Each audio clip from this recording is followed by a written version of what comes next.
Yo, Thought Warriors. What is up? Our learning is on. It is I, Van Lathan Jr. And it's me, Rachel Lynn Lindsay. Rachel, you want to say hi to? No, I don't. You, it was bad enough via Zoom. Now I have to see it in person. You know, I never even noticed that thing was sitting over there. The people don't like it. Who don't like it? The people, the Thought Warriors. How you know they don't like it? Because I know. They don't like who, Nanny? They're concerned. Why? How are they concerned? What are you talking about? About you. They're concerned. And that's exactly what I'm talking about. What? That's what I'm talking about. You having full-on conversations with that green owl. And to be honest, not that I want to play into this, but you had that thing talking bad about me. So why would I be okay with this sitting here? He wasn't talking bad but about take your arm around away from it. Move your arm. He wasn't talking bad about it. He was being honest. Well, what did he say? He was being honest. If it wasn't bad and it was honest, he was being what did he honest say? About your reaction, how you feel about animals and different things like that. Like you're kind of like a Republican with animals. Stop. I have two you animals. You like your animals. No, I love Bozeman. Republican, don't you dare do that. But that's one of your animals technically, right? No, it's not. Republicans like their niggas. No. right? You like your animals, but mountain lion, hootenanny, other animals that we've tried to get you on. Thing. Like you don't like them. Let's keep going. What'd you do this weekend? Watch Texas lose. Donnie, let's just put up some pictures of the aftermath of the biggest game in Texas history or whatever. It's not the biggest game in Texas history. It's not the biggest game in Texas history, but it was a big game. And by the way, I don't get on people's teams when they lose, but Texas got fucking thumped. And I need an explanation, Rachel, as to what fucking went on in this game. I need an explanation as to how Georgia came through there. It was like the fucking Alamo. God damn. Wow, the Alamo? Come on. Relax. You see Davy Crockett like this with the hole in the Alamo. It's like the Alamo. Here's the thing. It was tough. Yeah, I know it was. And I was there. I was on the field. I saw Glenn Powell there. We were with Glenn. Happy birthday to Glenn today. Happy birthday, Glenn Powell. Don't go back to no more games. You fucking jinxed the team. That's not true. Hey, I saw Glenn Powell. Did you go to school the same time as Glenn Powell? No, I'm a little older than Glenn. Okay, so like I saw Glenn Powell there. I saw, was the guy? The fucking white boy. From Texas, the fucking white boy, the fucking Matthew McConaughey. Oh, Matthew McConaughey. I saw him there. Everybody was there. Anthony Ramos was with us. Who else was there? Kevin who? All the sons were there. Bradley Bill, Devin Booker, Kevin Durant. Oh, Kevin Durant. Oh, yeah. Like a lot of alum. I've been on the sidelines before for Texas games. There were too many people out there. I went Hollywood. To see, no, it was very Hollywood.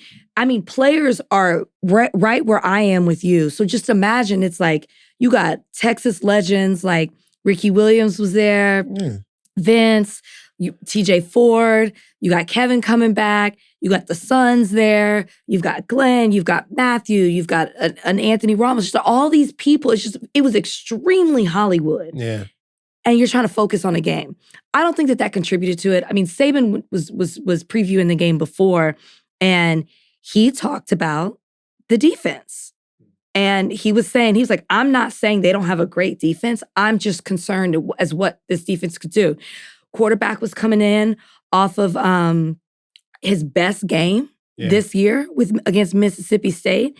And so I definitely don't think we underestimated them. We just weren't ready for it. And then bringing in Arch and then pulling him out. There's a lot of people are talking about that. Yeah. Like that wasn't a good move mid-game. Yeah. Sadly, and maybe to my own protection, I didn't see a lot of it because so much was going on. Like, it was a reunion for me. See, you guys, it was a reunion. So I mean, like people I just adore. I got to see. Guys, this is what I'm talking about. It's been almost 20 years.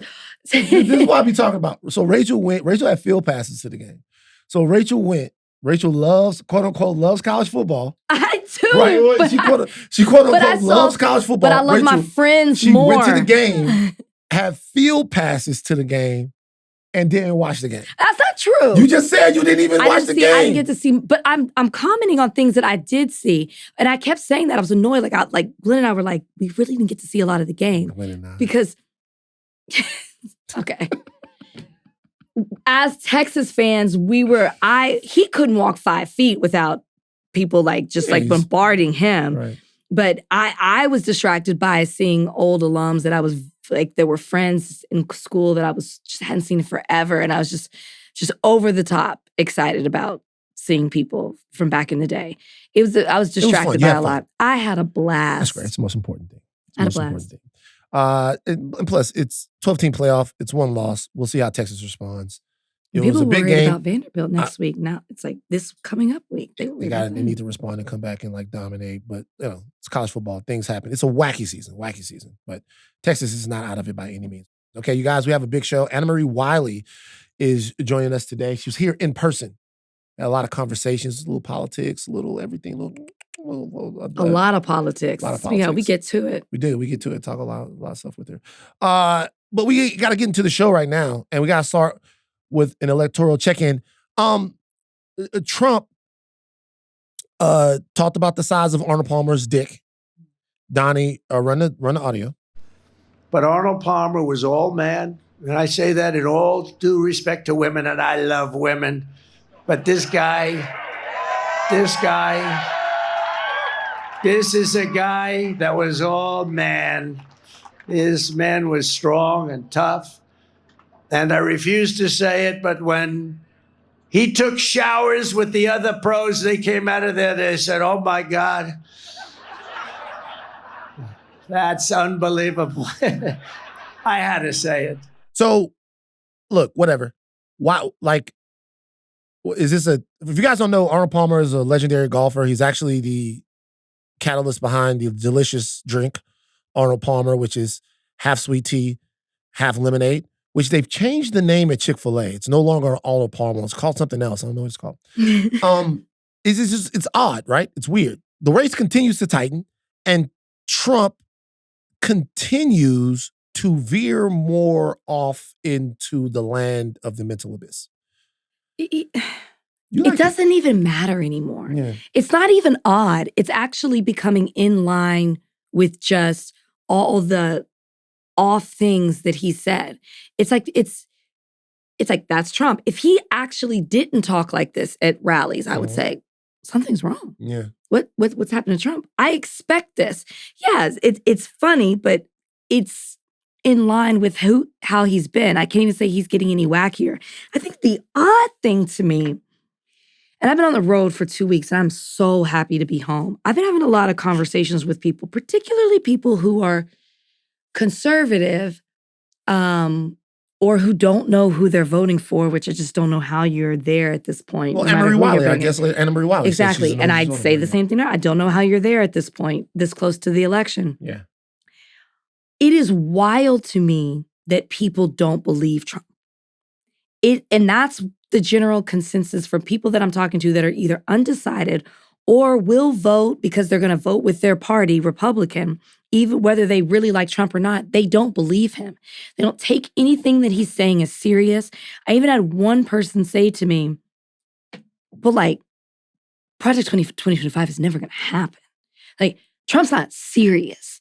And that's the thing. He keeps saying all these outrageous things, but people have just said, that's just Trump. He's just joking. He's just being funny. He's just being silly. And no one is taking it to heart or actually believes that he is going to implement the things that are within Project 25 or that the things that he said as he's been campaigning for this election. They don't think it's going to happen. It's even as if they're ignoring all the people who were with him during his 2016 and to 20 time, that administration, who have left him and have said all the things that he has wanted to do, that he tried to do, that they stopped him from doing, and have since completely disassociated themselves with him because they know the monster that he was behind closed doors.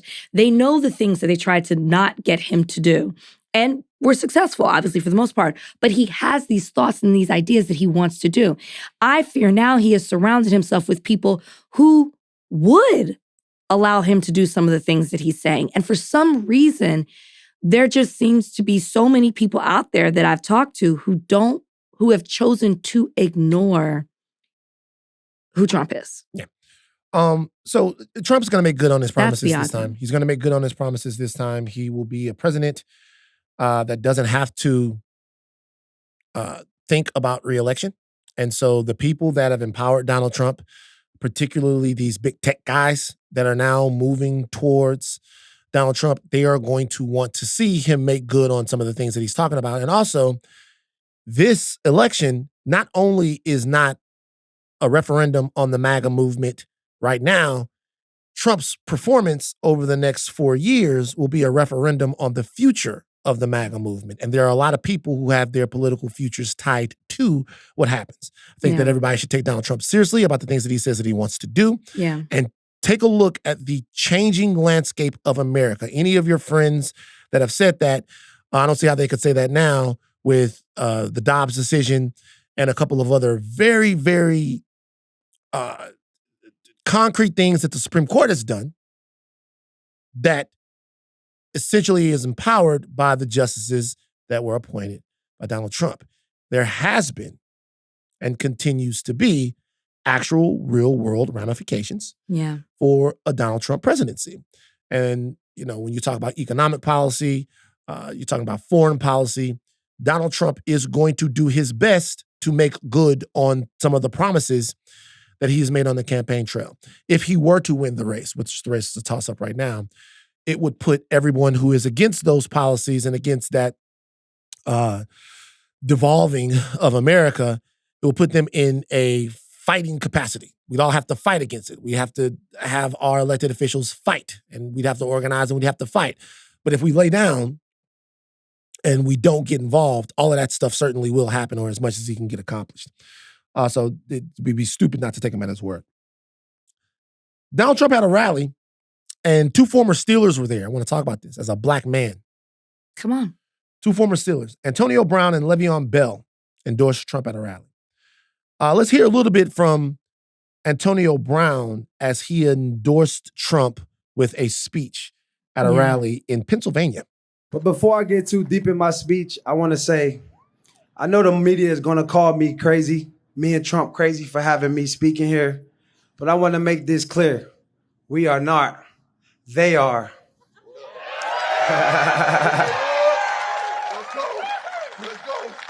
You know Kamala Harris and Tim Walz, do you really know they want to put tampons in the boys' bathroom? Is that crazy? That's really insane, right? And by the way, tampon Tim Walz, he isn't a real football coach. He could never guard me. Okay. So I couldn't care less about who one individual person is voting for. Okay. Trump was there. Brown was there. Le'Veon Bell was there. Le'Veon Bell, who's a fantastic running back for the Pittsburgh Steelers, like when he was playing, like a really interesting running style, like a very fantastic football player. He had a shirt, and the shirt said Trump and the Tramp was on the shirt. Mm-hmm.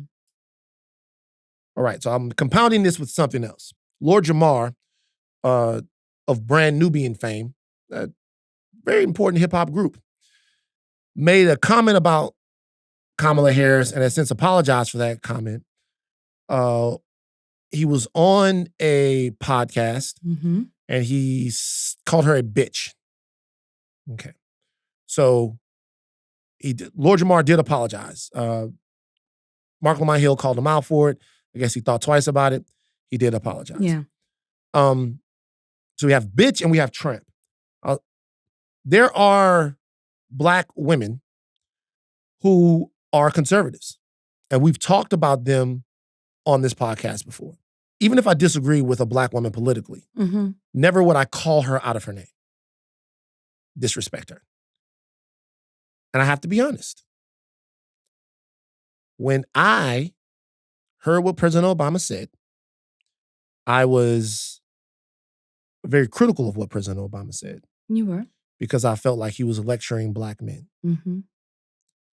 it would be hypocritical of me not to look at people insulting Kamala Harris, calling her a bitch and calling her a tramp, and not address the fact that using terms like that to describe Black women in a lot of circles has been normalized and culturally sometimes in certain circles encouraged.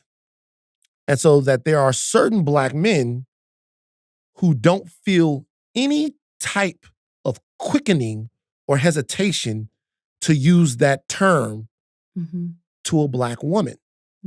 However, when looking at white men, which Donald Trump certainly is, they know that there are consequences for being disrespectful to them, and there are consequences for not going along with them.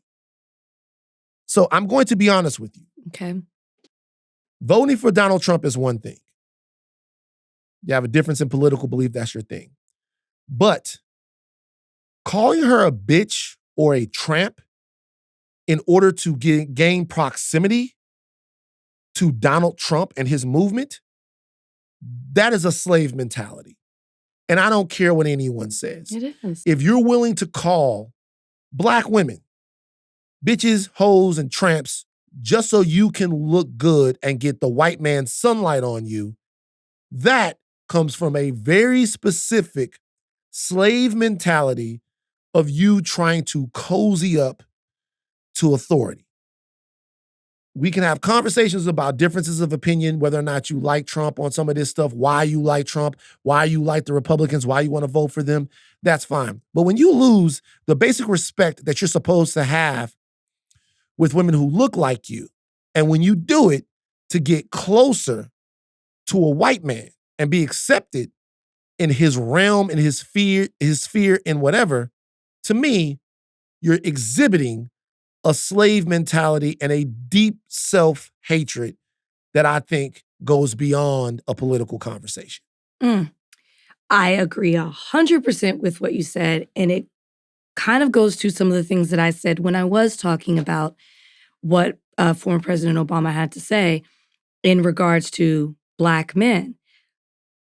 I said some of the feelings that they have in wanting to find reasons or reaching for reasons to be so against Kamala Harris is because of a deep-rooted feeling they have towards women and particularly Black women. And when you take what Lord Jamar said and you take what the T-shirt that Le'Veon Bell had on, it also goes to speaking to that. For you to even put on an outfit that's going to say that is going to be so disparaging towards Black women and not care and proudly portray yourself in that way to the world shows how you think about Black women. You think about them with almost as if you have no regard for them, that you're willing to do something like that or call them out of their name so flippantly. It's with such ease. Yes, Lord Jamar apologized, but why do we even have to go there in the first place? You can disagree with Kamala Harris.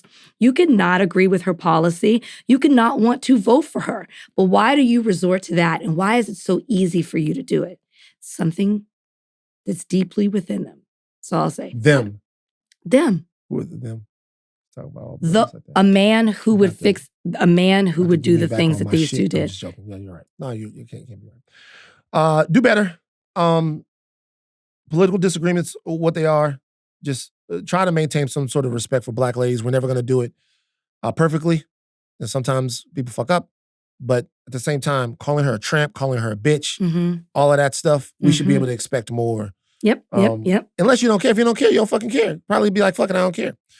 But I couldn't care less who those guys are voting for. They can vote for whoever they want. I think it's wrong, but I think the insults and stuff are different. WNBA finals were last night. Yeah. The ending of the game was a shit show. Donnie, did you see it? I did not. Donnie, you don't care about women's sports. I was traveling to be here. I was on the road. Donnie is here in studio, and so is Ashley, we should say. Donnie, the plane that you traveled on, did it have a TV set? I knew he was going to say that.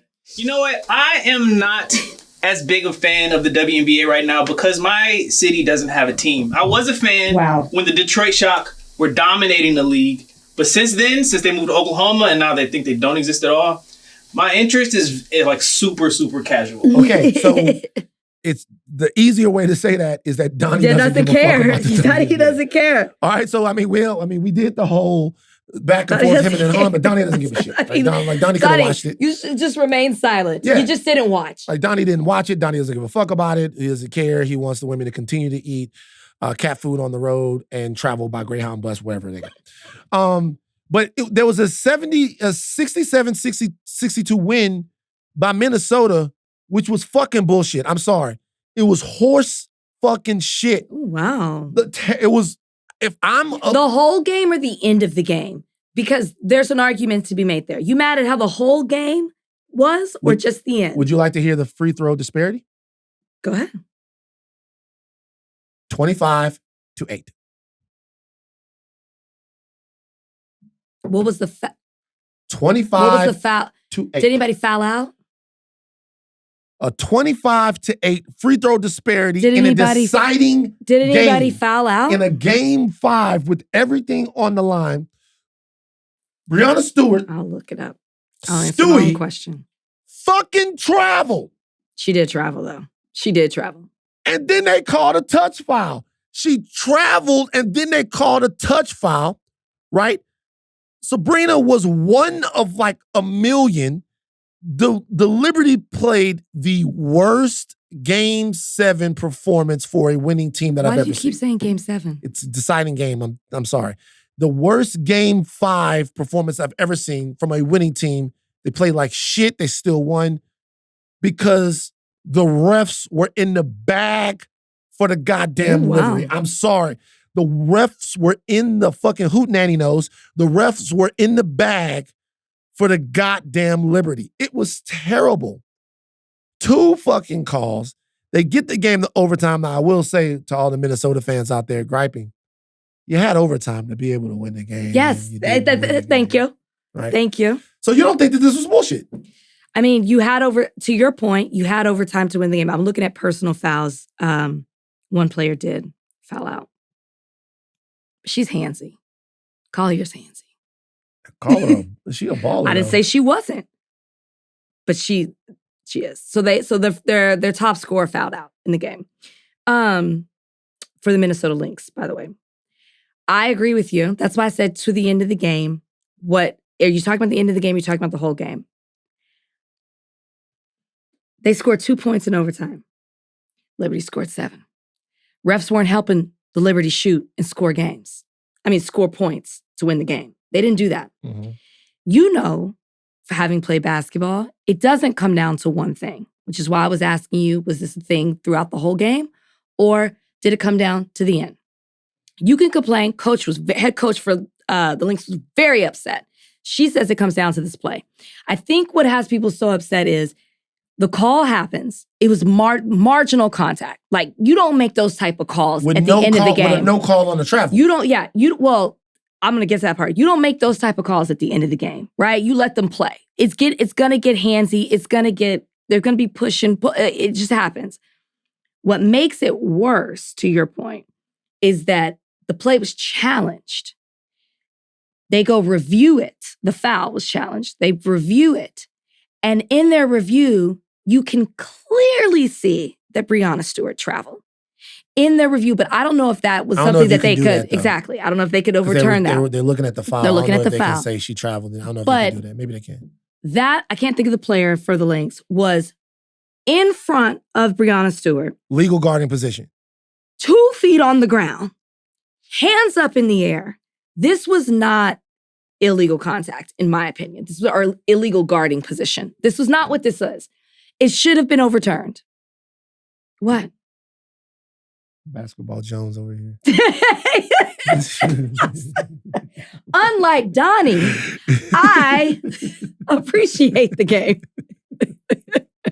This was not that. And to me, I can understand why people are upset. They had a chance to redeem themselves in overtime. They didn't. They scored 2 points. They scored 2 points. But this Games don't come down to one call. Justice for the Lynx. Games don't come down to one call. Yes, they do. Fucking NFC Championship game. Saints versus Rams. Okay? We're about to win the fucking game. Is over. Drew Brees, swing pass. The fucking receiver is tackled by the Rams defensive player. No pass interference. It can come down to one game. It's one play. It sometimes does come down to one play. That one fucking play can cost you the Super Bowl. Okay? It comes down to one play, but it's not why they lost the game. We're going to win. Well, you should have done something earlier in the game. Scored another touchdown, a field goal, an interception, some defensive stop. That's why Texas can't block. How about that? That didn't come down to one play. That's why Texas can't block. They fucked us. And they fucked the Lynx. I am on the side of any team that has ever gotten fucked over by the refs. It didn't come down to one play. What? Why is Rachel there? Oh, let me see. Why is she there? What's Rachel Lindsay doing there? I went to Texas. I have other friends. Right. Please. Like, what's Rachel Lindsay doing there? People so rude. Why can't you hang out with Glenn Powell? Why can't Ask your question. Why hasn't Glenn Powell come on the podcast? That's supposed to be your nigga. Oh, I actually think that we'll do that because they have a show coming out. That nigga ain't coming on the podcast. Okay, fine. They have a show coming out that has to do with football. Chad Powers. Chad Powers. Yeah. And shout out to Adam, producer, listens to our show. Who is Adam? A producer on the... Adam who? I can't, his last name. Say his name or keep it on the playground. Okay, relax. Adam is a fan of the podcast. Okay. And I was saying that they should, when they start doing their promotions for it, come on the podcast and do the show. Boy, Glenn Powell got to come on this podcast. He got questions to answer. Glenn Powell got a lot of questions to answer. Okay, maybe he shouldn't come on. Tell Glenn, no, we need Glenn Powell. Glenn Powell got questions to answer, man. You know what I'm saying? I'll get Glenn Powell on the podcast. I fuck with Glenn Powell. Glenn Powell is, how can you not root for him? I'm serious.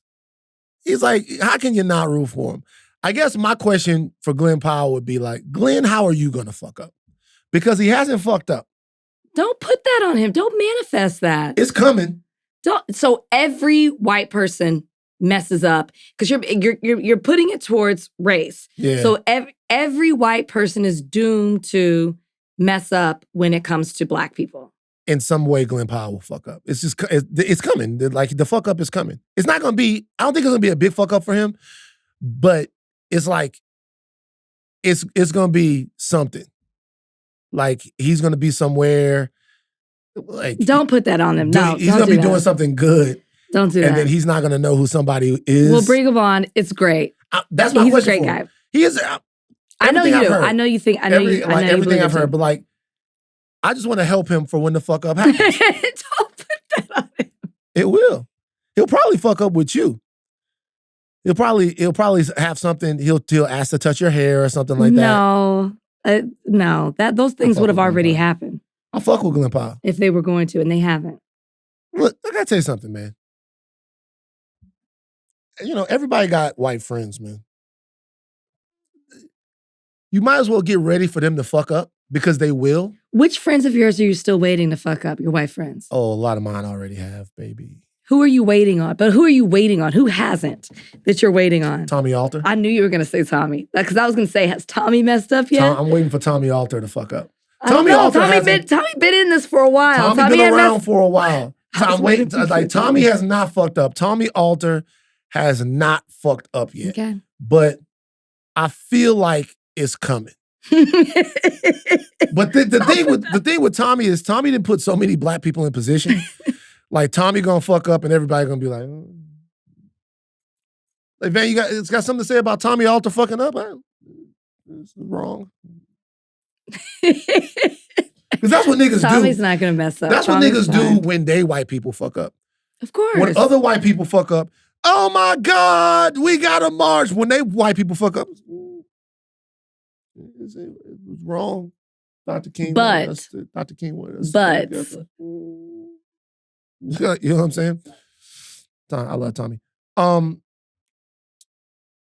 Deshaun Watson. Yeah. I just got news for people. Shout out to Jameis Winston and to Myles Garrett.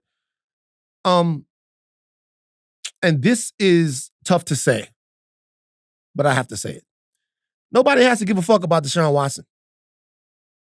You don't have to give a fuck. Deshaun Watson came onto the scene as a quarterback that was a nice guy, that everyone wanted to succeed. He was great on the field. He was seemingly great off the field. Okay. Deshaun Watson had dozens and dozens of sexual misconduct claims. And those sexual misconduct claims, 20 of them were settled. There are many of them that were out there. Yeah, 20, settled 20 of them. With that type of smoke around you, no one has to give a fuck about you.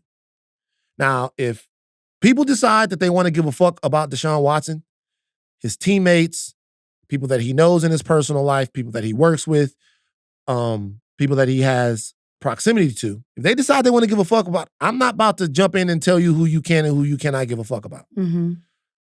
But to Jameis and to Myles and to the rest of those guys, whether it be because of his play on the field, which he has been terrible since he's been with Cleveland, or because of the absolutely disgusting guys and scary allegations surrounding Deshaun Watson. You guys cannot fucking lecture anybody about whether or not they don't give a fuck about Deshaun Watson. You can't lecture anyone about that. He has passed the lecture circuit. He can't. You don't have to care. He was hurt and people booed when he was getting carted off the field. That's what we're talking about. Right. And his teammates, both Myles Garrett and Jameis Winston, sort of lectured people over the way they reacted to Deshaun Watson's injury. Right. I agree with you that nobody has to take, like, what Myles Garrett and Jameis Winston did. It was a bit much considering the allegations that have, not a bit much, it was a lot, considering the allegations that have been out there for a while about Deshaun Watson. And we've talked about it at great lengths on this podcast, on multiple podcasts. I'm not okay with people booing somebody who's injured. I'm just not. I am not taking up for him. I've had very strong opinions about the way the contract that was given to Deshaun Watson to go to Cleveland in the middle of these allegations coming out.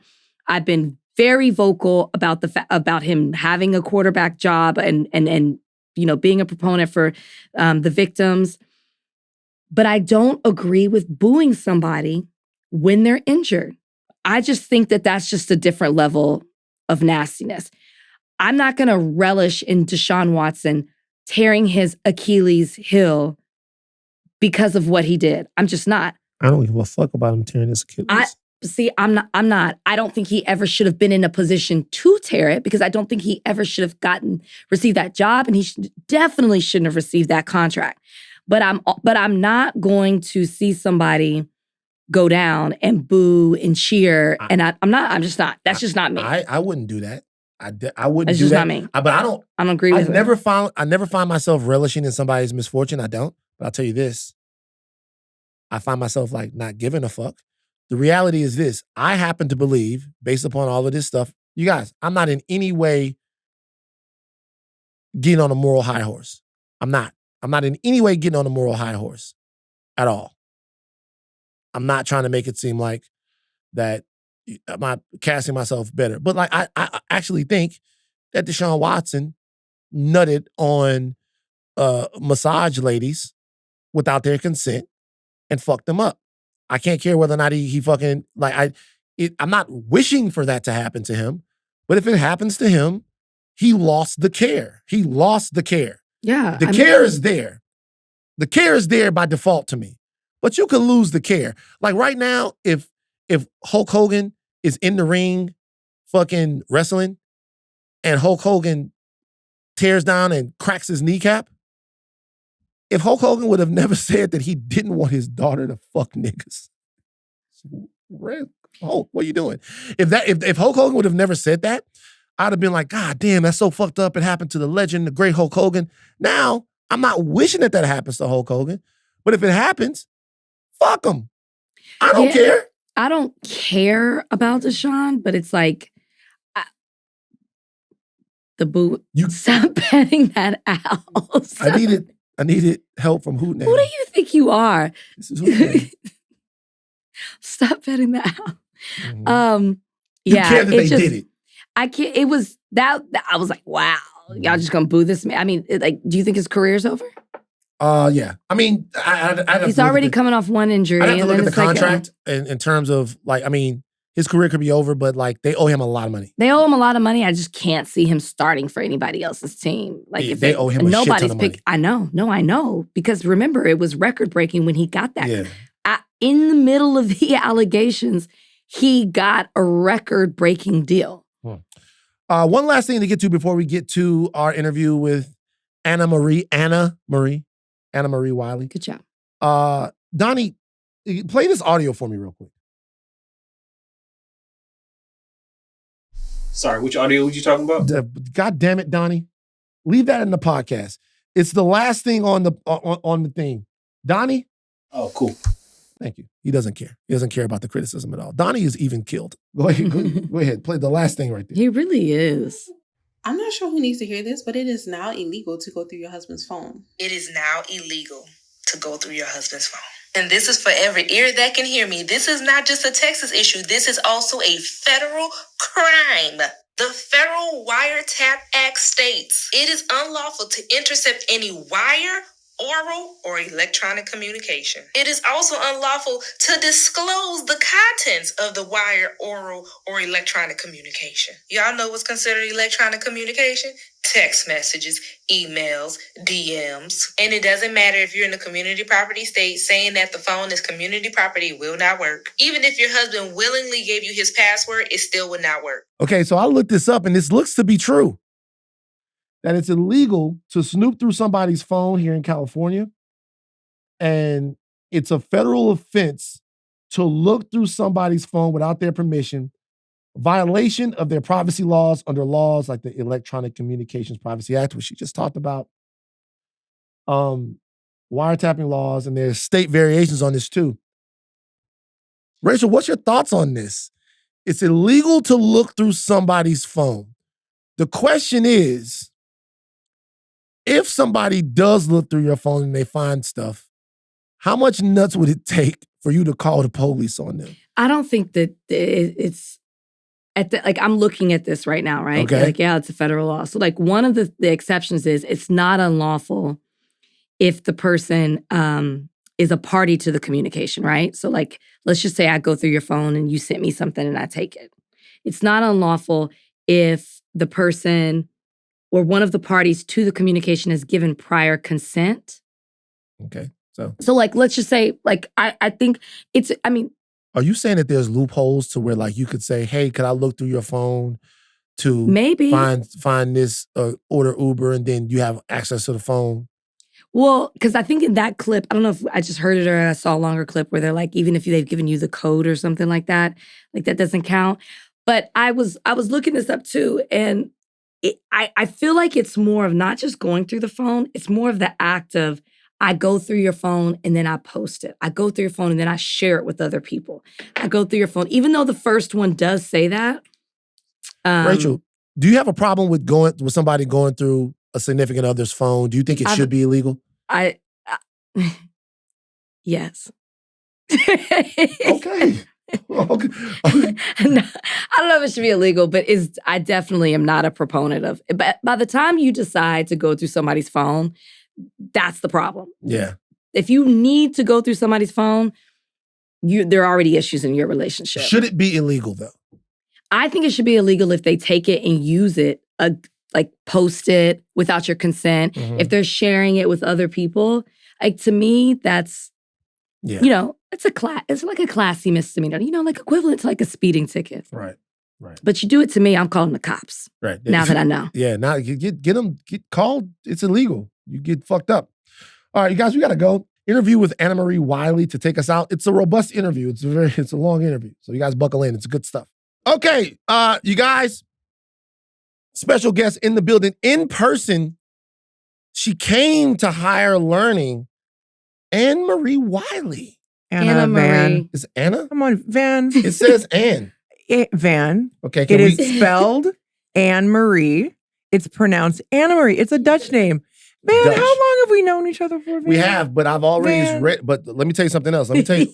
let me tell you something else. Let me tell you why that's possible. Okay. Go ahead and That's justify it. No, I'm not Uh-huh. justifying it. Uh-huh. That's possible because you're Sel's wife, Uh-huh. and I wouldn't call you by your first name. That's true. You guys just say sis. I would say sis, or I would say That's true. Sel's wife, Yeah. because you get a little familiar with your homeboy. 'Cause like I don't like when I talk to Ryan's wife and stuff like that, I don't like Keita. No, it's a little familiar. I get It's a little that. familiar. It's always either sis, Mm-hmm. AM. I got a lot of AM. People say AM. AM. You're Dutch. I'm Dutch and Nigerian. Wow. Yeah. You know the story? The story of what? The story, The story of of my Anna Marie. history. The story of Anna Marie. I don't know, but I do know it's interesting Yeah. that Dutch and Nigerian. That's an interesting combination because that's both the slave catchers and it's like, you know what I mean. It is. You You, know what I are. mean? That's You both- are correct on So that. that's modern fucking human making right there. But what's the story though? So, and you know, it's funny that you actually brought that up because let me get your thoughts after you hear the story. So, I was conceived, yes, by a Nigerian father, a Dutch mother. They put me up for adoption when I was born. This is in Edmonton, Canada. Jesus. Okay. And then I was adopted at 2 weeks old by a Dutch Indonesian family from Papua New Guinea. Mm-hmm. Okay. And grew up in a very small farm town in Canada. What's the town? It's called Abbotsford. It's about an hour and a half outside of Vancouver. It's a boot. It's about, yes, Yeah. Abbotsford. As you drive down the highway into Abbotsford, it starts to smell like manure. Like, ask Marcellus about it. Legit. So this is 1982. So, and I've never met my biological parents. I don't know the story of how I was conceived or anything like that. But, you know, one could say that maybe that wasn't, you know, something that was looked, you know, favorably upon at that time. Since you just brought up, you know, those two sides. Or maybe they were like, we can make this right. Yes. So Maybe your dad, look, because that's a cold line, right? Maybe your dad looks at your mom and goes, historically, there hasn't been a lot that we have to celebrate. Maybe we celebrate tonight. Mm. And then beautiful Anna Marie, Oh my God, I love you, Van. beautiful Anna Marie is born. Oh my God, I If- love you, Van. If your dad said that, he would be like the worst nigga in the world if he would have said that, just to let you know it's a joke. But so then how, like, your whole story then, like, how do you get to So how do I get here? Yes. So my parents got divorced when I was 10. Mhm. And my mother raised me and my two sisters on her own. Mm. Wow. You know, very humble beginnings, single mother. She worked at the post office. And so I played sports since 5 years old. That was my vehicle to go to college. I played high school basketball, college basketball, earned my nursing degree from, you know, like I said, playing. And then 6 months after I graduated from undergrad, I moved to Los Angeles as a travel nurse. Mm. And I worked. I was on a visa. And yeah, I literally used to work those 12-hour nursing shifts 6 days a week. I used to work 72 hours a week. It was Travel nurses make good money. we sure did. It was great. I'm not gonna lie. I had one bill. I had a cell phone bill. That was it. I was living my life. What is a travel nurse? So you do like, it's an RN that will do like 13-week contracts, like anywhere around the country. So I could literally be like, you know what? I want to go to New York for a couple of months. And I would sign on with a travel nurse agency and they would send me to New York, put me up in an apartment and pay all of my bills. And I would go work for 13 weeks there. And then I'd pick a new location. But I mean, I came to Los Angeles and I was like, this place is amazing. Mhm. I'm never going anywhere. So I ended up staying and I like signed on staff at a hospital and then I decided to go to grad school. And 3 months into grad school, I met my husband. And Wow. Oh, it's that soon. yeah, it was literally, I was like, you know, I was out doing the most, like I said, enjoying my 20s, probably at a club 4 nights a week or something like that. And then I was like, you know what? It is time for me to get serious about my life and manifest the things that I want out of my life. And that was, a stable, committed relationship. I wanted children. I wanted to further my career. And so, like I said, I stopped going out, started grad school, and literally 3 months later, I met Marcellus. And then it was like the wildest couple years. Because like CRNA programs are really, really hard. They're very hard to get into and they're very hard to get through.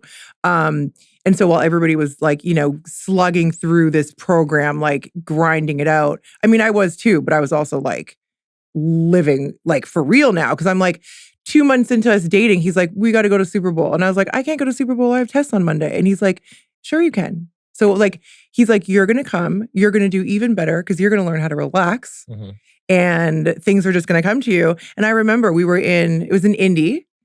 And I spent all day like studying in the hotel room while he was out like, doing interviews and like all that stuff. And, we went to all the parties, met, the most crazy people. That's where my Peyton Manning story comes from. Mhm. I don't think I've told you. I'll tell you after. Sure. You can tell me now? Okay, my Peyton Manning story. Please. So we're at Super Bowl in Indianapolis and Marcellus is introducing me to, all his friends and all these people or whatever. And I'm like chatting away with this super charming man who is just, loves my husband. I have no idea who this man is, but he's like saying what a great guy he is and everything because remember, our relationship is still fresh. Anywho, so we get back to the room and I was like, that one guy, he was like really, really nice and he really likes you. And he's like, that guy, he's like, you don't know who you were talking to? And I was like, no, who is that? And he's like, honey, that's Peyton Manning. And I was like, okay, who's Peyton Manning? Wow. Yeah, I had no He idea. probably liked that though. Like, I Marcellus had probably no liked that. idea. But he is like 6'5". What? Peyton Manning. But She probably thought he was a football player, just not. But I just Right. don't know who he was, and I didn't. So I played basketball. I knew basketball players. I didn't follow football. In Canada, football culture isn't the same. It's not big. We don't follow football like that there. I just didn't know who he was. Y'all got Henry Burris though. Sorry? Henry Burris, She doesn't Who's know who I that don't is. know. the Henry greatest Burris is- Canadian football player of all time, Henry Burris. I know Warren Moon. Is Oh, that his yeah, name? he was there. Warren Moon. I love the way you said that. What?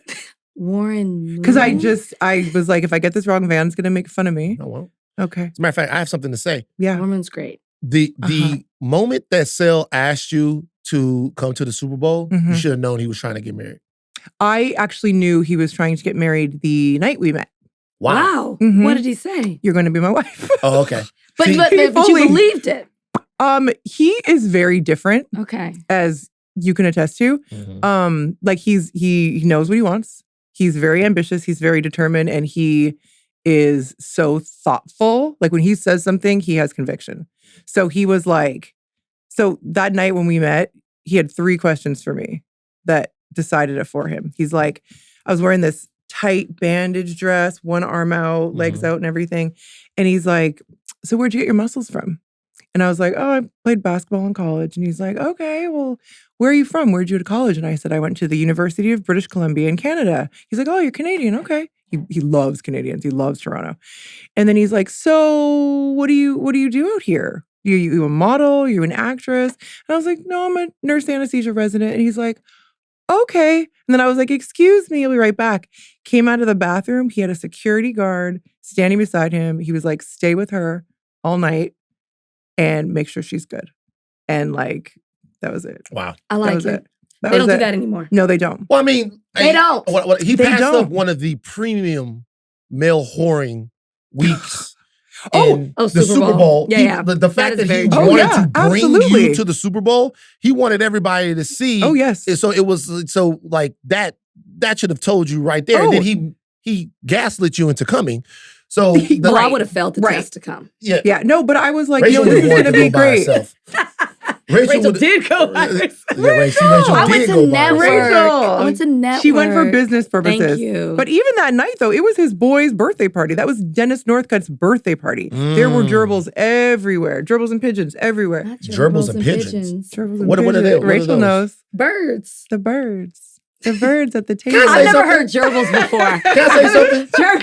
Gerbils got me. Y'all, can I be honest with you? As Oh my two God. strong women, y'all shouldn't do that. Y'all shouldn't Oh, categorize other Gerbils- women Ger- as birds and pigeons. I gotta put my foot wait, down. wait, wait, wait. Dan, I it's gotta put my not- foot down. it's I've never not- heard gerbils, Let me but show the I'm not change. opposed to saying that's a real Why- thing. okay, That's why a is real that- why is thing. that bad? Is it? Let's talk about this. Birds. Okay. You've used the term birds before to describe. Mhm. Is it? Mhm. Is it right to call other women who might have different lifestyle than different lifestyles? It's not a than different. birds? It's not a different. What is a bird? Tell me what a bird is. A First of all, bird is someone who is just there with their mouth open, trying to get what they can get. And, it's it may or may not be a reciprocal situation, but they're just trying to capitalize on whatever they can get. Any crumbs that are falling. The birds are trying to get the crumbs that are falling. There's no respect. There's no respect. self-respect. No. See, and Do y'all know these? Do y'all know women that you would consider to be birds? not anymore. Well, back in the 20s, yes. Yeah, some of in them your were my 20s, friends. absolutely. I didn't have them. Actually, I did have them as friends. I had a couple of Yes, friends, but they were my yes, club some were- friends.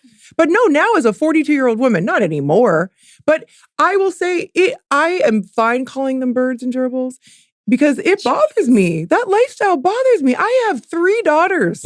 I was like, ladies, we need to straighten up our collars. We need to get it together because you are making it easy for men to disrespect women. Now, I will only push back. I will say, listen, there's nothing wrong with having your stuff together and being on a hustle and wanting to have a good time. Mm-hmm. It's the crumbs. It's the Yeah. lack of self-respect. Yeah. It's the pick-me energy where you're moving a little bit different, where you're willing to do any and everything to sacrifice your worth just to get a bag Right. or Because- rent or because your it- rent paid. Or it- to say you slept with this one person to add, like there's levels to it. Because there's levels. dribble down. Mhm. Like when people talk about now, like Rachel, talk about now dating. Like dating is bad because of the gerbils. Because the gerbils don't have any self-respect. They don't demand any respect from the men. The men now know they don't have to respect women to the same level. And if someone does demand respect, they're just going to move on to the next because they're like, oh, you're too hard. You're too difficult. I'm going to move on to the easy one. She just wants her rent paid. Easy. You know some of this is true. Well, This no, is this all is true. this is the way I look at it. Because I see the way I judge people fundamentally is whether or not they want to be doing the things that they're doing. That's the way I judge someone. Okay, I get that. So what I'm saying is, let's say that, and this is gonna sound weird to a lot of people.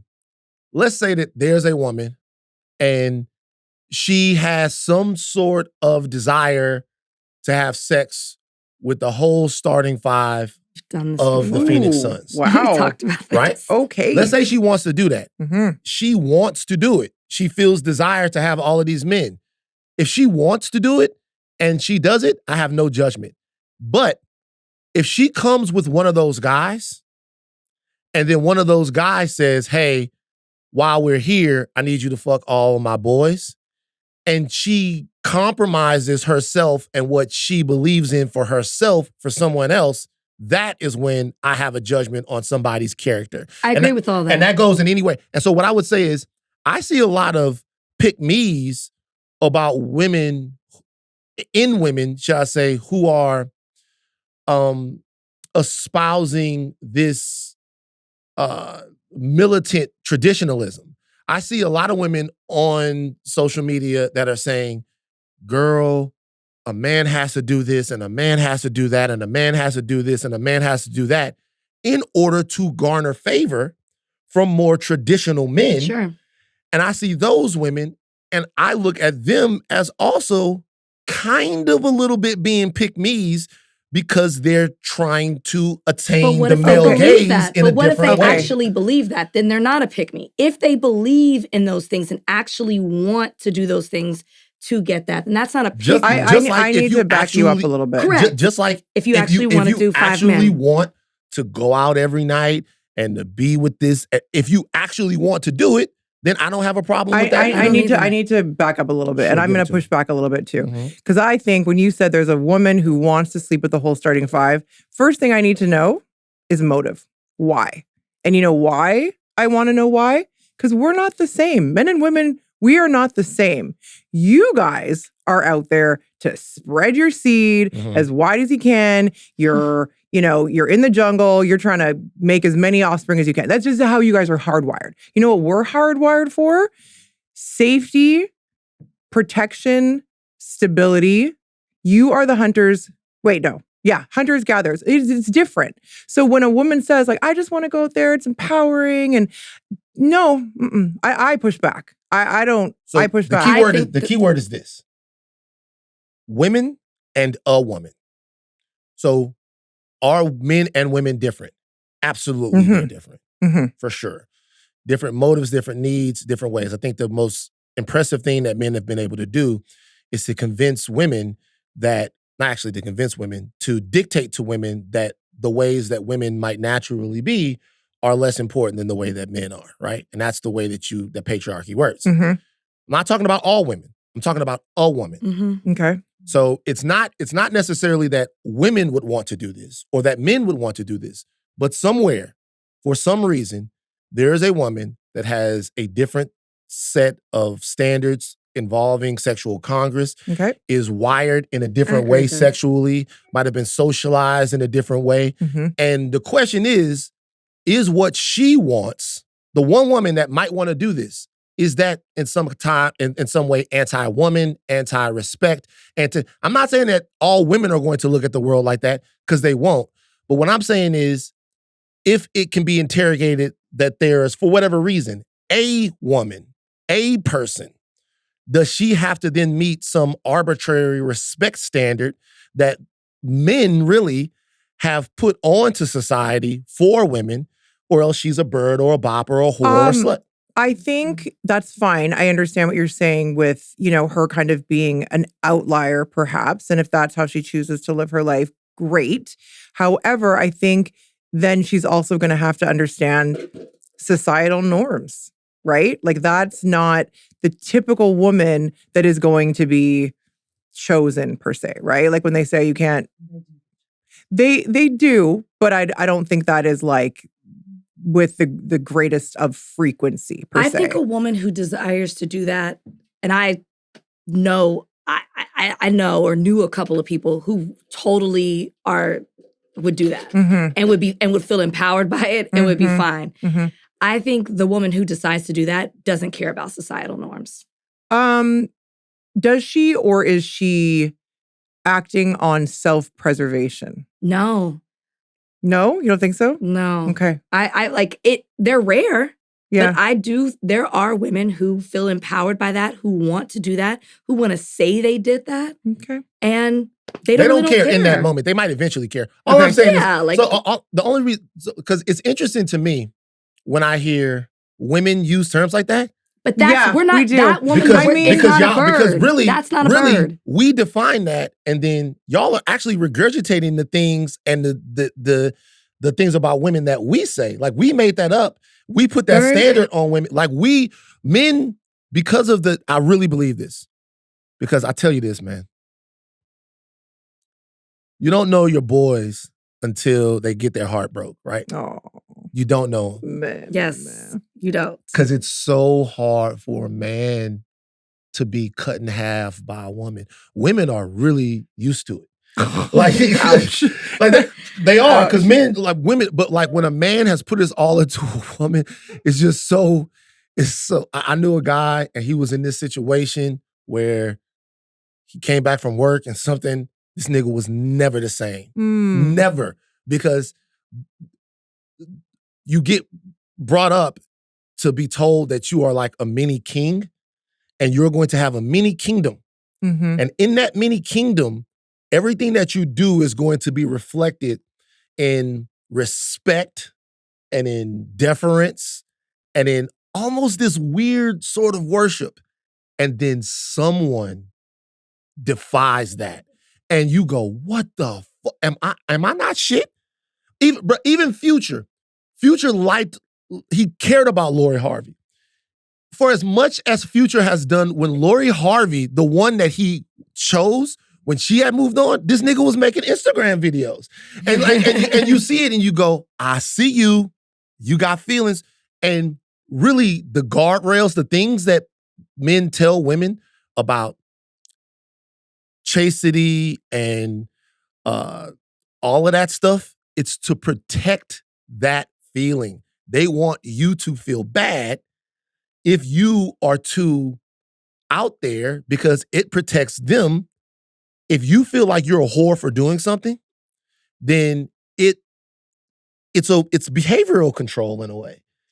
It makes them feel safer for women to feel bad about doing things that they want to do. I truly believe that. Well, I you think- would know. I mean, Yeah, men, but I think also though it's they're kind of protecting their investment too. Like, Okay. because if he really likes you, you know, he doesn't want to know that you've been with all his boys, right? Or that you're like known around town in that way. Let me tell you something. What? If he really likes you, It's still, guys, that's still an exception. Trust me, I've heard so many stories like about, it's like, yes, there's the few that they kind of go from one to the other, and it's like they know the inside game, so they keep picking that girl because they don't want to have to teach someone else how to live that lifestyle. But if you're getting a guy who's not in that circle and he doesn't want to be part of that circle, trust and believe he wants to make sure that his woman was Van, right? I mean, that yeah, his she's not woman wrong. was not part of that. She's not wrong, but this is what I'll say. This is a tough thing for a lot of guys to hear. A lot of that has to do with how much perception of the man matters. Oh, for sure. So the guys who are freer, wealthier, who have less invested into public perception of them, Okay. they only go for the women that they want and the women that make them happy.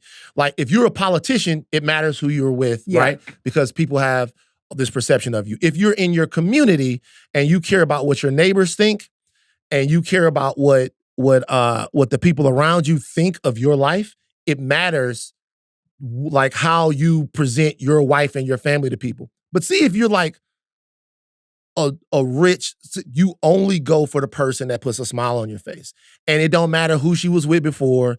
It don't matter how many people she been with. And it don't matter all of that, because if you're in a situation and it's like, fuck it, like it doesn't matter what's thought. I can name you not just rappers and actors and stuff like that. I can name you billionaires that are with women right now who you could make an argument have been sort of, if we're looking at things In from the circle. Yeah. Yeah. Okay. I know, like we know some guys, they do not fucking care what you think about the person that curls their toes. You can't affect their life.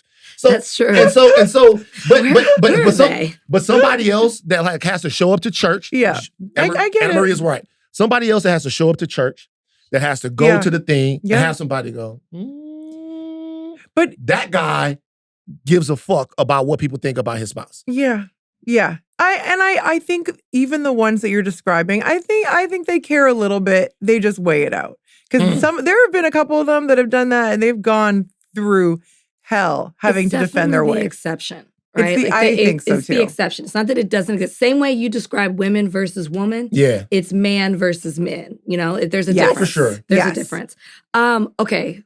I knew we were going to get into a conversation that was totally just like gender wars is what we call it. But It was great, but I this also want to wasn't get gender into wars anime. though, No, because it will turn into in the comment section why? because the audience. is Yeah, just yeah, into- probably will. Oh no, This is fine. This came from saying gerbils. This is hysterical. I like Gerbils was tough. That's funny. That's a trigger. That's no. That is a trigger. I think no, because Rachel.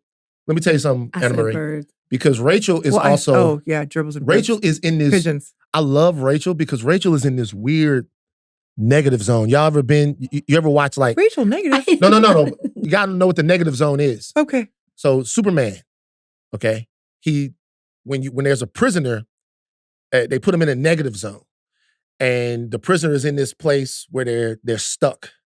Rachel is stuck between liberal super woman and really conservative traditional upbringing, which makes all of her worldview like super interesting to me. Okay. Because Yeah. she really is a person's person to me.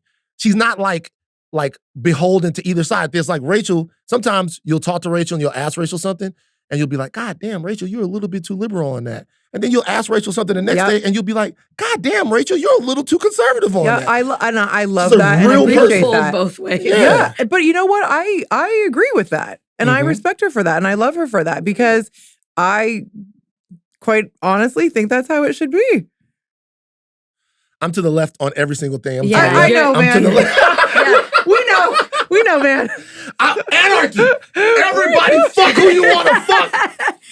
The conversations that have been on taxing you 97% on everything that you make you don't over agree $5 with million. that. You don't agree with that. You don't agree with that. Man. You don't agree with that. Be careful what you ask He don't agree with that. for. No. I love having these conversations because I feel like we obviously know you before, you know, other people may have met you on Housewives per se. And when you're in this setting or whatever, off camera, like people get to know the real you. Right. So my question to you is, not before, but like when you were on reality TV and then after, because it's two different worlds. For sure. What was your expectation versus your reality with both on it and then after? On it, you know what? I felt weird when I agreed to do it because it's like I felt this kind of like stigma of like, I'm going to be a housewife. Whereas like other people were like, oh my gosh, you're going to be in Housewives. This is so cool. I was like, but that's just so not my personality. And like the whole process happened so fast, as you know, Rachel. Like they had already been filming for 6 weeks.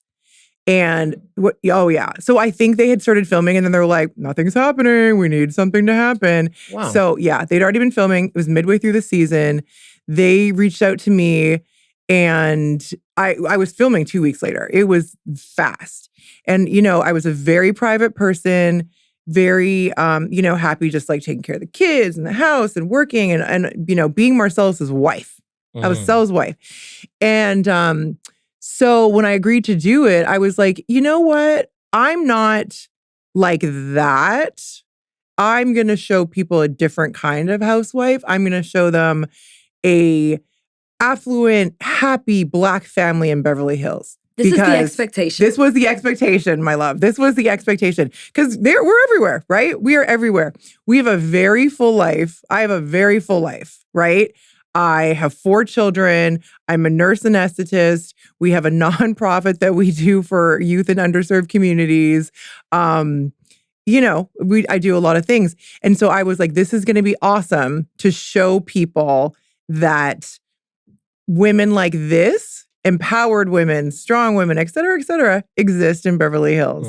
And I'm Black. And I wanted to share with people my life story, right? I wanted to be able to, have people be able to relate to me. People that were adopted, people that are biracial, people just that are from other countries, and people that could resonate with like my rags to riches kind of story, right? Yeah. Like I grew up with nothing, you guys, like very humble beginnings. And then, I worked really, really hard, made good decisions. I was very fortunate to have awesome mentors. And then I married an NFL player. Like my life is dope. And I know that. And I'm very blessed. And I wanted to share all of that with people, right? And then the reality, when I'll say this, I learned a lot from doing reality TV. I learned how the entertainment industry works. I learned how the media works. I learned how marketing works. I learned I'm also a recovering people pleaser, right? Which is a terrible way to be on a reality television show. So follow me here, right? Terrible way. Yes, it is. Because I'm from the mindset of everybody's your friend. Right. The producers are your friends. That's right. Yeah. Exactly. So, and it's so funny because our showrunner is he's being sued by someone else that was in the Bravo world. And when I read that, I was like, oh yeah, I can see that. Because those are the same kind of things he would say to me. Yeah. I followed instructions. We're going to talk about this. You're going to do this. You're going to blah, blah, blah. And I was like, okay. And then you get all this feedback. Oh, it's great. We love it. Blah, blah. Exactly, Rachel. being an athlete, you're like, I'm going to listen to coach. This is a new arena for me. I have no idea what I'm doing. I'm going to listen to my coach. He's going to lead me in the right direction. And then all you're getting is positive feedback in return. So you just keep doing what you're asked to do. And then as I saw it air, I was like, what is happening? Like, you didn't give me a storyline. My mother was diagnosed with stage 4 lung cancer while we were filming. They didn't show any of that struggle that I was dealing with. I had one night we were in Spain and I totally broke down about like my adoption story and they didn't show that. My family had one 30-second scene. They didn't show me as a mother. They didn't show me as a nurse anesthetist. In fact, all they did was slander nurses. Like, it was horrible. Like, you know, like my profession was attacked. I was personally attacked. I was lied on. And I'm like, guys, this is my real life. Like, none of you can hold a candle to my actual real life, yet you're going to make me look like that person. It was wild. Yeah. Do you think that they brought you on there to be a certain type of Black woman? 100%. And so when you weren't that type of Black woman, when I say a certain type of Black woman, I'm talking about in the reality television perspective of it. And then when you weren't that type of Black woman, they were like, we don't know what to do with her. I was told that I'm too virtuous. I'm too virtuous. I have too much integrity. After or during filming, they told you this? I heard a little bit of both. Okay. And so then you feel like and by the way, I'm saying the type of, be honest with you, sometimes when they bring a sister onto one of those shows, and the Beverly Hills show is mostly white, right? Yes. Yeah, so sometimes when they bring a sister onto one of those shows, they want you to throw wine in a couple of people's faces. Yes. They want you to be malleable to whatever they kind of throw at you. So as I was watching these episodes air, I was being checked on every week. Somebody would call me every week to make sure I was okay. And I was not okay. I was crying hysterically after every episode. I was like, why did you ask me to do this? You asked me to be on this show. You came to me. I didn't try to be on the show. Why did you do this to me? And why are you continuing to do it to me every week? Do you know what I mean? Like, you're not showing, there's no balance. You're not showing anything else of me. You're just, it was just, woo, it was horrible. And then, like I said, like the attack on my profession was just, it was really odd because I'm like, I'm the only one who's educated here. Like, I have multiple degrees. And, why are we doing this? It was a lot. It was a lot. It was a lot. So then, were you shocked knowing that they said you had too much integrity and that you were virtuous, which is wild? Yeah. That's a bad thing. Being virtuous is a bad thing. It's a bad thing for a reality show. I understand that now. Yeah, it's a bad thing. It is a bad thing for a reality show to be virtuous. But okay, let me just say, as a housewives connoisseur, there's always there needs to be one. Like, there needs to be somebody who is in the middle, who's peacemaker, who is that person. Can I be honest with you about something? On a show with a predominantly white cast, they are never going to let that character be a Black lady. Yeah. On a show with a predominantly white cast, they're never going to let, and that's why the people pleaser part of it is like, this is such when you go into one of those situations, you have to be meticulous. About how they're going to portray you. Let me say something that I learned, because I learned this from like watching, and I should say watching, but maybe just seeing clips of like other housewife characters. Okay, marketing. If anybody out there is about to go into reality TV, have a strong understanding of marketing. Have a plan before you go and do it. There's one person that comes to mind who's like killing it right now because she's in marketing. She knew how to go in and market herself to what that audience wanted. She played the game perfectly. Who's this? I don't even want to say her name. But Is she bad? No. You know who she's talking about? No. But no, she's not bad or anything. Bethany Frankel. No, not Kyle Richards. Bethany's not on it anymore. Giselle. Stop. Robin. Mia. Stop. Bryn from New York. I don't know who that is. She's actually struggling right now, so she's not doing. Well, but she's in marketing. That's what she does. So coming onto it, she knew exactly what character she's going to talk about sex all the time because the audience loves to talk about sex. I'm going to play like the Valley girl kind of ditzy sort of persona because that's very unarming and everything.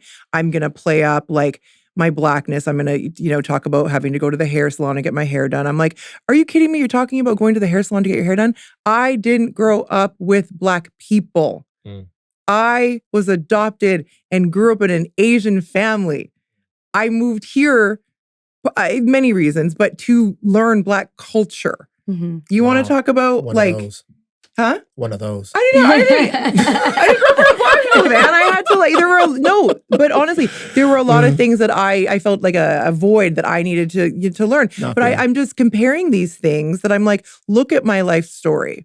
If they wanted to show my life story, it would have been incredible. But they didn't want to show my life story. I truly think it had something to do with if you show all of these things and all that encompasses this Black woman, like I said, I know how dope I am. Yeah. I know how dope my life is. I know how lucky I am. I know how blessed I am. I know what I came from. I know what I'm capable of. If they had shown that, it shows what everybody else is not.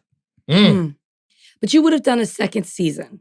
I would have done a second season to now that I knew how to play the game, to redeem myself. Absolutely, I would have done a second season. Have been different. Oh, I would have known, like, you don't listen to the producers. You only say the things, you got to pick your narrative and you got to go with that. You got to just market. It's marketing. It's all marketing. It's all marketing. Did you think they were going to give you a second season? I did. Because I was like, they didn't show my life. Do you know what I mean? And they were so excited when I agreed to do it. So I was like, oh, there's no way. Like I was like, oh, they just needed drama for this season. So, they did that. But like next season, I can fix it. I know what to do now. I know not to talk about certain things and, all that kind of stuff. And no. So, but I also think it was like, there were other, like, again, being like too virtuous, like you'd see certain things happen and you'd be like, that's not okay. That can't happen. And then you can't complain about those kind of things. I know that now in the industry, you can't complain about certain things.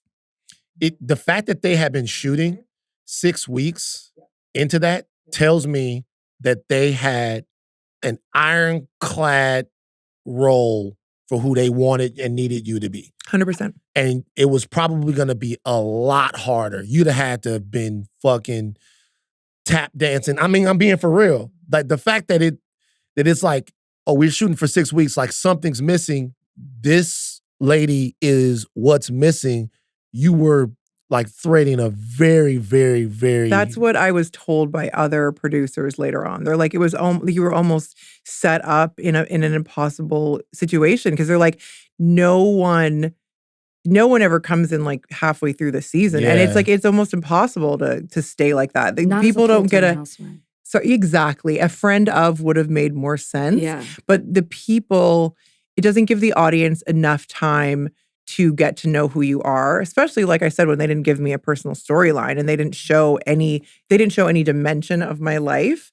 So yeah, I mean, it was just, I was set up to fail. I didn't know that was a thing. I just thought about this as I'm talking to you because obviously you've been very open on social media about like health scare and what you've been through. And I put these together because talking to you as you were going through everything. Yeah. Like I was checking on you. I'm like, are you okay? Are you upset? I'm defending you. I'm like, that's not who she is. Mm-hmm. Like you guys don't know her. They're not showing who she is. Mm-hmm. But I know how upset you were. I know the toll that it took on you. And then you have this scare. And so I want you, because you talked a little bit about it, if you can, if you're comfortable with, like, one, do you think the stress of that contributed? Because you work, she wakes up at like 4:30 in the morning. Mm-hmm. She works out. You watch what you eat. They are one of the most working out pickleball couples in the entire. There's some pickleball and super healthy. And like, they are a picture. Sale has actually, I will say this. Pickleball. Like Sale has actually, Sale has actually gotten a lot fitter Like Sel is, Yep. like y'all, you know. yeah. They're always inviting people to come play pickleball. 1% athlete. Always. It's Rachel always knows. very active. Yes. Them, yes. Sebastian There is- Maniscalco. Come over to the house for pickleball. Like, I'm like, we always are, our family, that's why I'm saying we are content for days. Yeah. And the yeah, fact you that are. they didn't use and capitalize on, like, Yeah. sorry, but that's crazy to me. And just the people we know and the stuff we do, no housewife can touch the Wileys. They can't. Like, Do just. Do you think the stress contributed to what you went through? I do. It was, it was really, really hard for me at the beginning of the year. people who don't know, what was the health scare? So I'll take you through it a little bit. So, all the stress from like the beginning of the year, it was really from, the attack on my profession. I had to deal with it in a very it was a very public way. And there was, a professional organization that even got involved, using me as a pawn for political issues that exist between the Physician Anesthesiology Association, like the ASA, and my association, the American Association of Nurse Anesthesiology. And, I was set up perfectly to look like this person on the show. And then the ASA comes in and, slanders me. And that and that has real ramifications for my real life. I'm a real life working professional, right? So like I said, it was and is very, very stressful. I lost a lot of weight. I lost like 25 pounds. I think everybody, if you look on my Instagram, you can see how skinny I got. I was very skinny. I lost 25 pounds in a very short amount of time. And then I started having like really bad like stomach pain, like epigastric pain at nighttime after I would eat. And, I'm just busy. I'm like, I've got this stuff going on. I'm mom, working, all the things. And, we kind of just put ourselves second. So I ignored it. And then, but it kept going on for like months. And it's so funny because I went away for a week to France, and how they have better food there. Their food is better quality.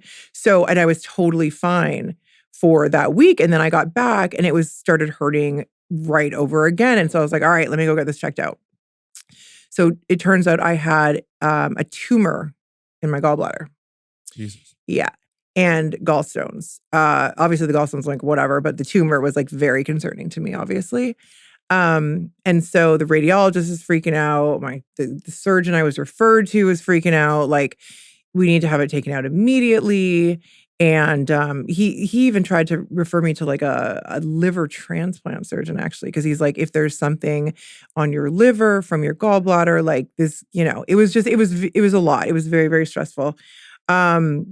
But when you ask, I mean, like, absolutely. I really do feel like there is a correlation between mind, body, and stress does terrible things to our bodies. Terrible things to our bodies.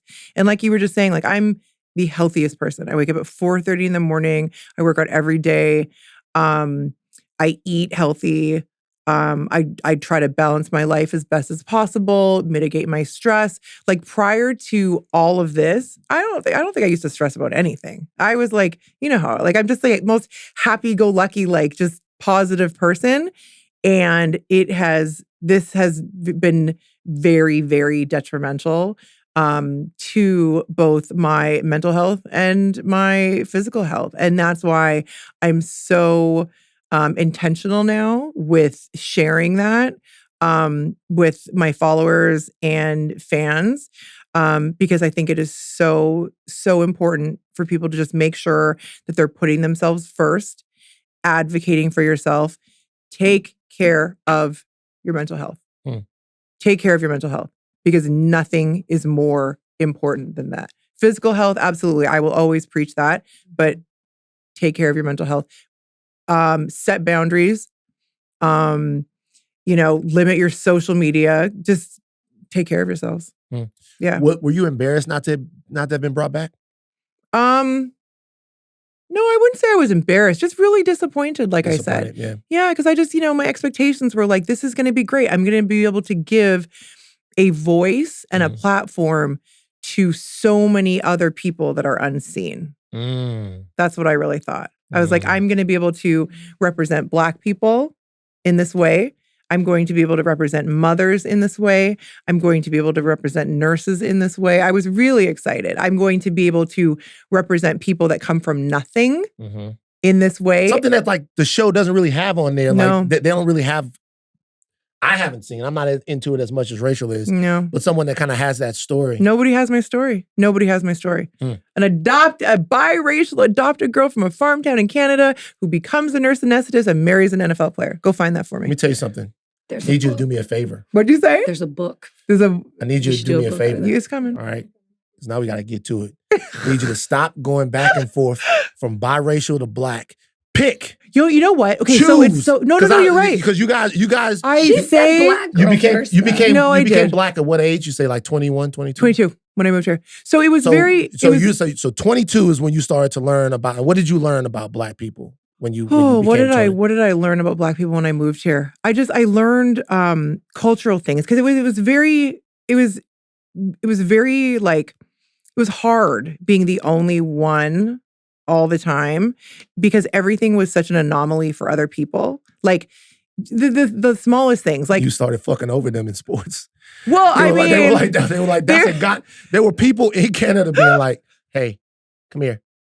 I mean, Get that goddamn Nigerian off the like you see this village? Get the goddamn Igbo Yoruba off the fucking court. Oh my god, stop. I was always the most muscular person. I was always the most muscular. No, but that is a thing. Like that is really fucking over these little white girls. Gosh. Give me that shit. I can't. Give me that thing. Wait, how are you Rachel. feeling now, though? Because you didn't finish. Like, how are you now? How's your health? Oh, now? health-wise, you yeah. didn't finish that. Health, We got I away feel from the man. That's funny to me. OMG. I feel physically, so much better Okay, good. since That's after awesome. my surgery. Like, I have so much more energy. I don't have pain anymore. Good. So we're waiting for pathology to come back. We're still waiting on that. So, but I feel so much better. Mentally, it is a journey.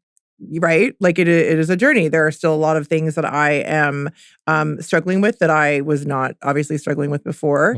And I'm fine with that. I'm fine with being open with that. Like, yes, I take antidepressants. Yes, I take anti-anxiety medication. Yes, I take medication for nightmares. I have nightmares because of it.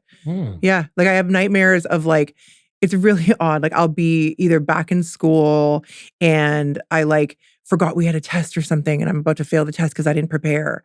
Or I'll be at work and I'll be like, oh my gosh, I don't know what to do. Like I have like profession related nightmares. I have reoccurring nightmares. I have recurring. That Do I the same reoccurring nightmare that like I'm back in Baton Rouge and I don't know what to do with my future. Like I don't have a job, like I don't have anything, and like I'm destitute, and then I wake up and I go, wait, it takes literally about 5 minutes after I wake up Wow. for me to be like, oh, I'm okay. I have a good career and I all of got that a good stuff. life. Yeah. I have this at least twice a month. Wow. So Twice a month? Yeah. No, twice a month in dreams, the feeling of you're broke, you have nothing, you're not doing anything. Wow. It's almost like you're so afraid to go back to that point or something. Yeah, I can't go back. Well, we know. I can't. It can't. None of us are going back. I know, but it's like if I fell off, it would just a lot of people would be fucked. Yeah, won't, no, I get you it. won't. You Yeah. won't. You won't. So we have to talk a little bit about politics. Let's do it. Okay. So with your background, Yes. I'm assuming that you feel a huge kinship with Kamala Harris. So I'm somewhere I'm kind of, remember how you were just talking about Rachel being kind of in the middle? Yeah. I'm somewhere in the middle. And I'm really glad that you brought this up though, because I was and am so tired of people just assuming that like, oh, these are her husband's beliefs. Those are her beliefs too.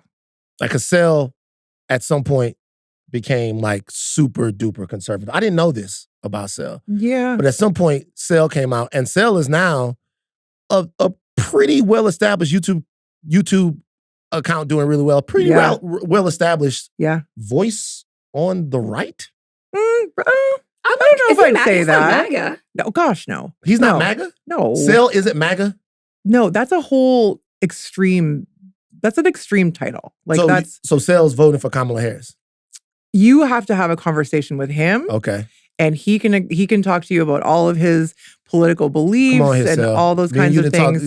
Come on. Like, because I'm not going to represent like what he stands for or even say what he stands for. Because I'm like, no, I've learned that another thing I learned, we are our own entities. Of course, you have to. I like that you're establishing. Yeah, because people think, oh, you're married, you have the same beliefs. No, we don't agree on a lot of things. We don't always agree on parenting. We are our own individual entities. So, Anna Marie Wiley, who was raised in Canada in a very, it's quite a left country. We have, very strong social systems. I came here very democratic, like the most. Sure. Okay.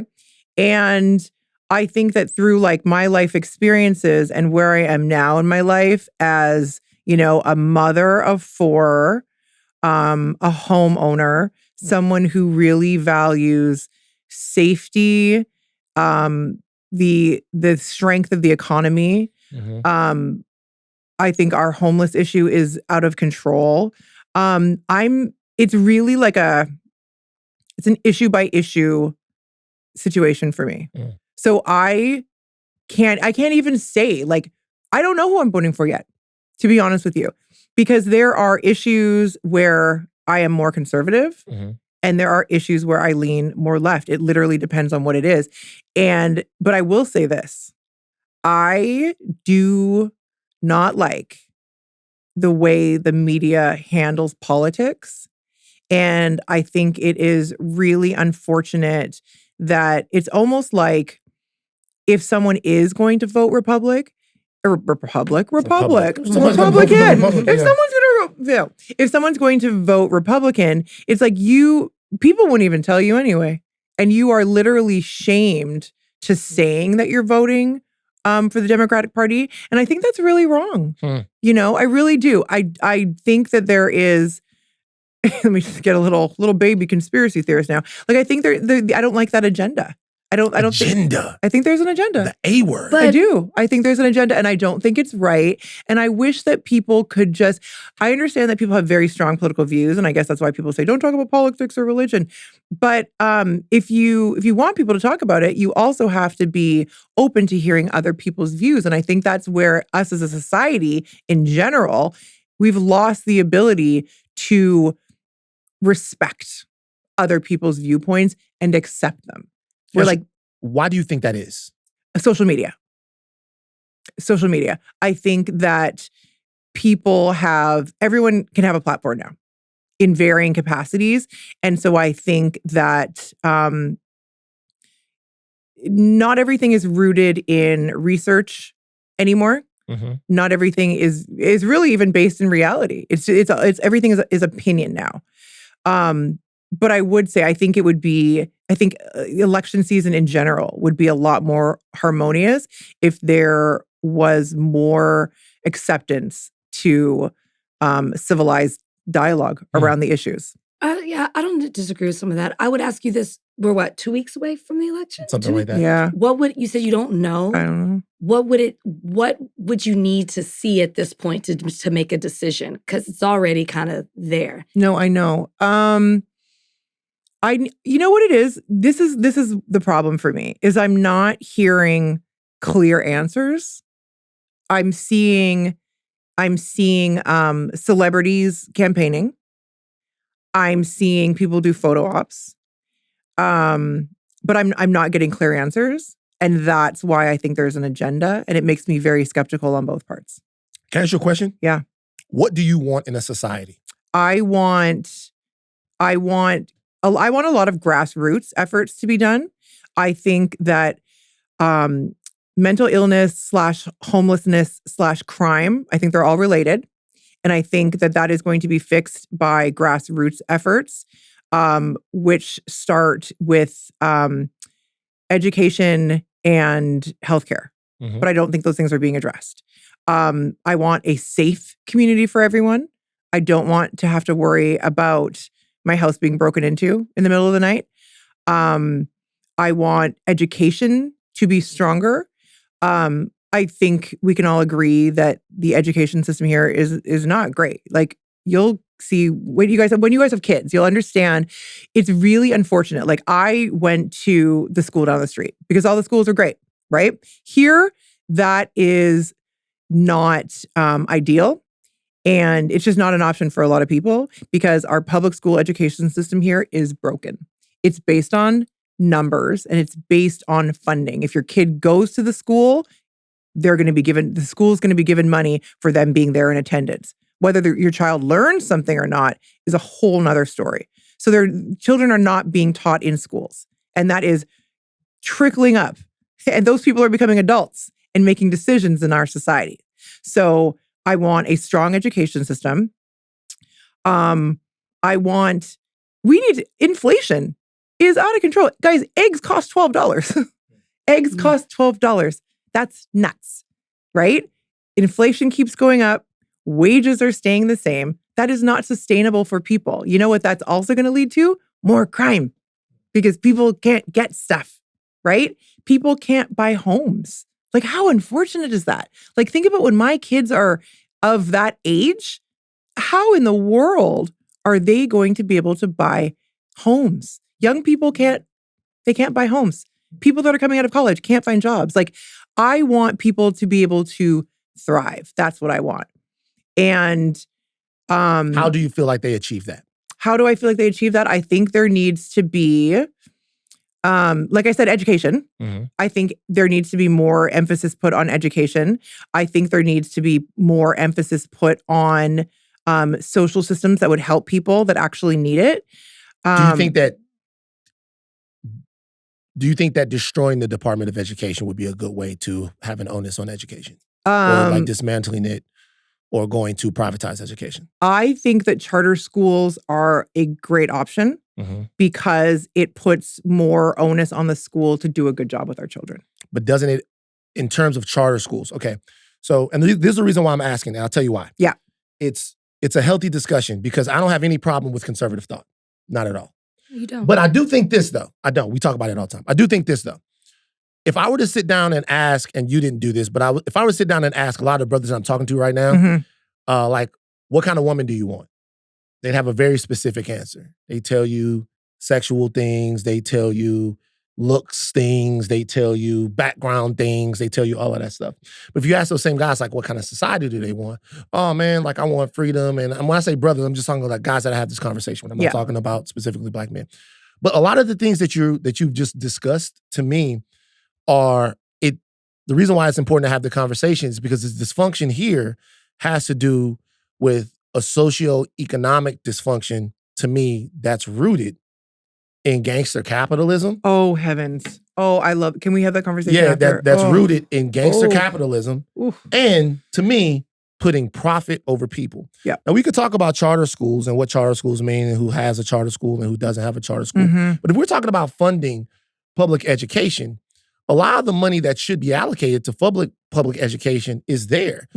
We're making choices with our checkbook to do other things. We're making choices, to me, that says kids in South Baton Rouge don't need as much care as kids in Bocage or kids that from different parts of Baton Rouge. And we're making those decisions with taxpayer dollars. Wait, who's making those decisions? Well, the corporate interests that run the politicians that are there. But this is what I would say. Yeah. I'm not going to do work for the Democrats. I'm not a Democrat. Yeah. But what I will say is You're not? No. What are you? I don't believe militant. I don't believe I don't believe in parties. I believe in people. Oh, okay. Right. So what I believe in is doing what's best for people is not in the interest of the Republican Party. Okay. And I'll tell you why I believe that. Okay. Everything you just talked about, you actually used the term social safety net.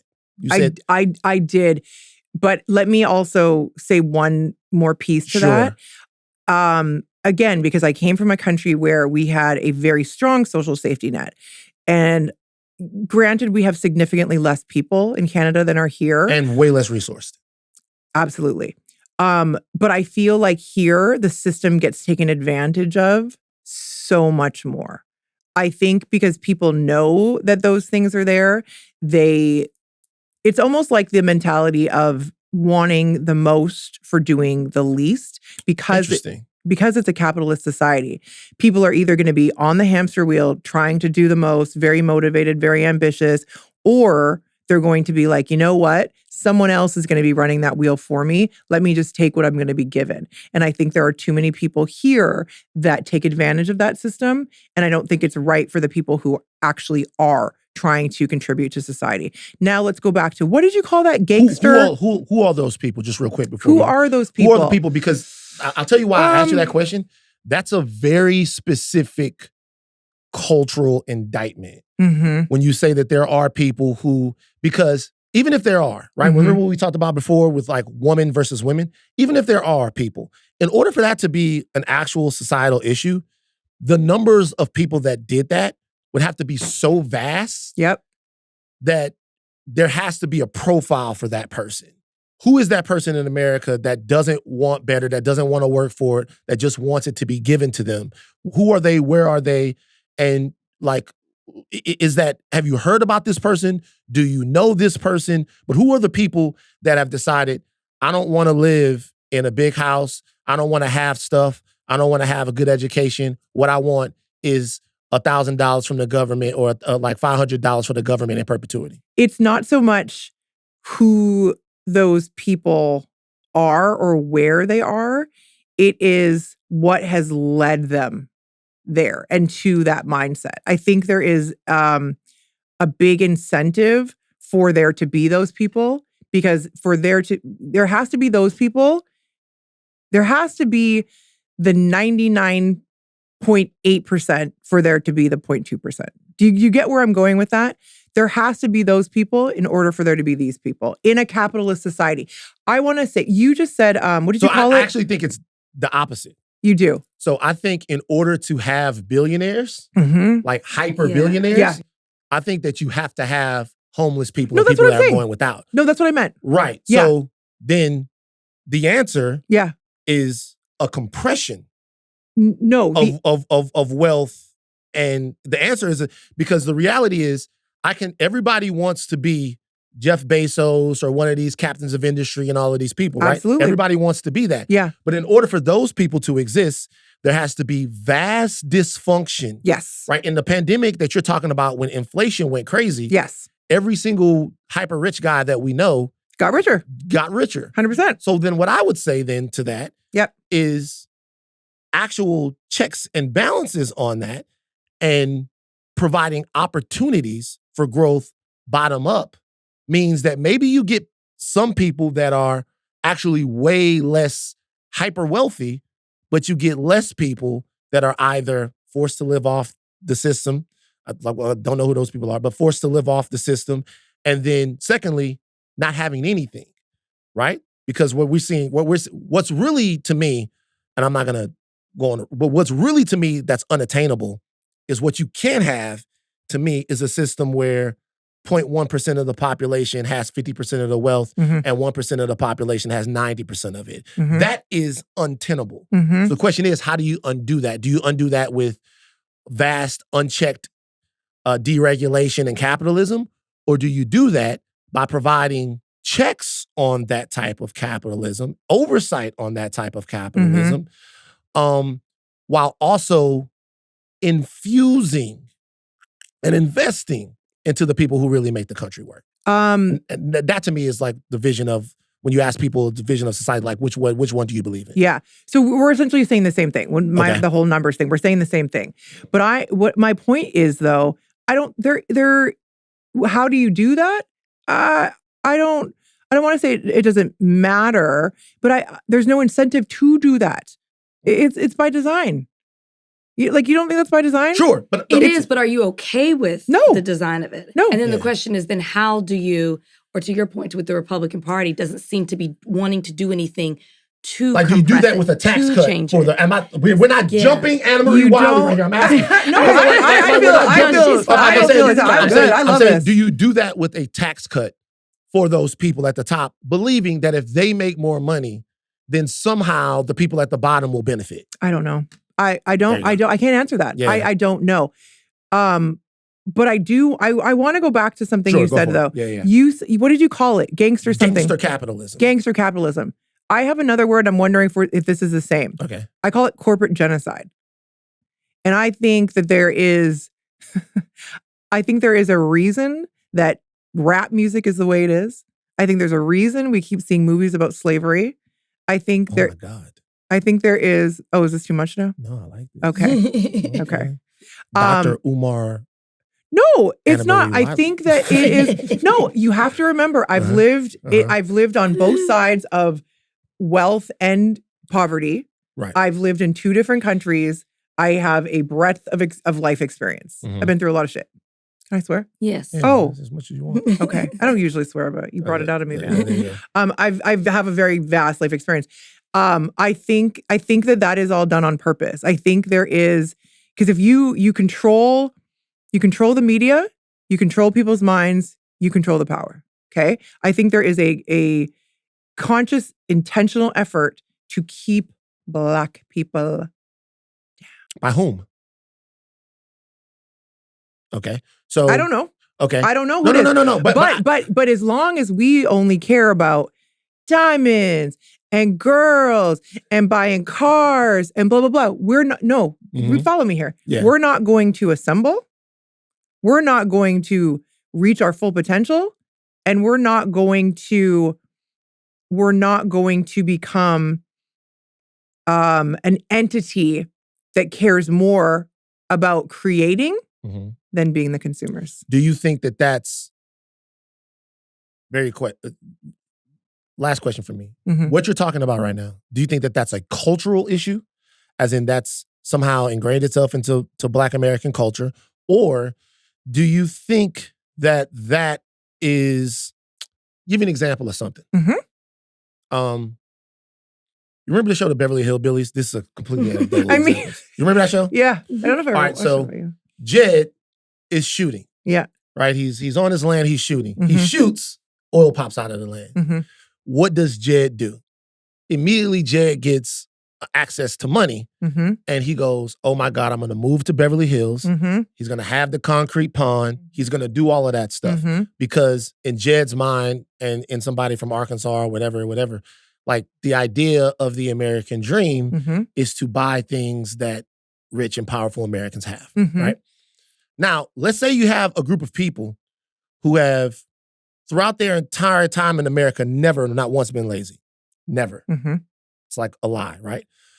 And throughout the entire time that they're here, they've worked and they've worked and they've worked and they've worked and they've worked and they've worked. And the only thing they've ever been sold to justify any of the things that have happened to them Mhm. or any of the situations that they've been in is that America is a place where you can get ahead. Yeah. Right? Mhm. There was a time when there was a lot of great Black Americans who wanted to educate Black America on society. Mhm. X, King, Carmichael, Huey, Ella Baker, Mhm. Fannie Lou Hamer, all of these people, Medgar Evers, all of these people. And American society at large said no. They said no. Mhm. They killed up all of those people and they put them in jail. Mhm. And you know what replaced those people? Hmm. Be Like Mike Mhm. and hip hop. Two things that are both corporate entities. Yep. So this is what I would say. Okay. It's not a cultural issue with those people. Mhm.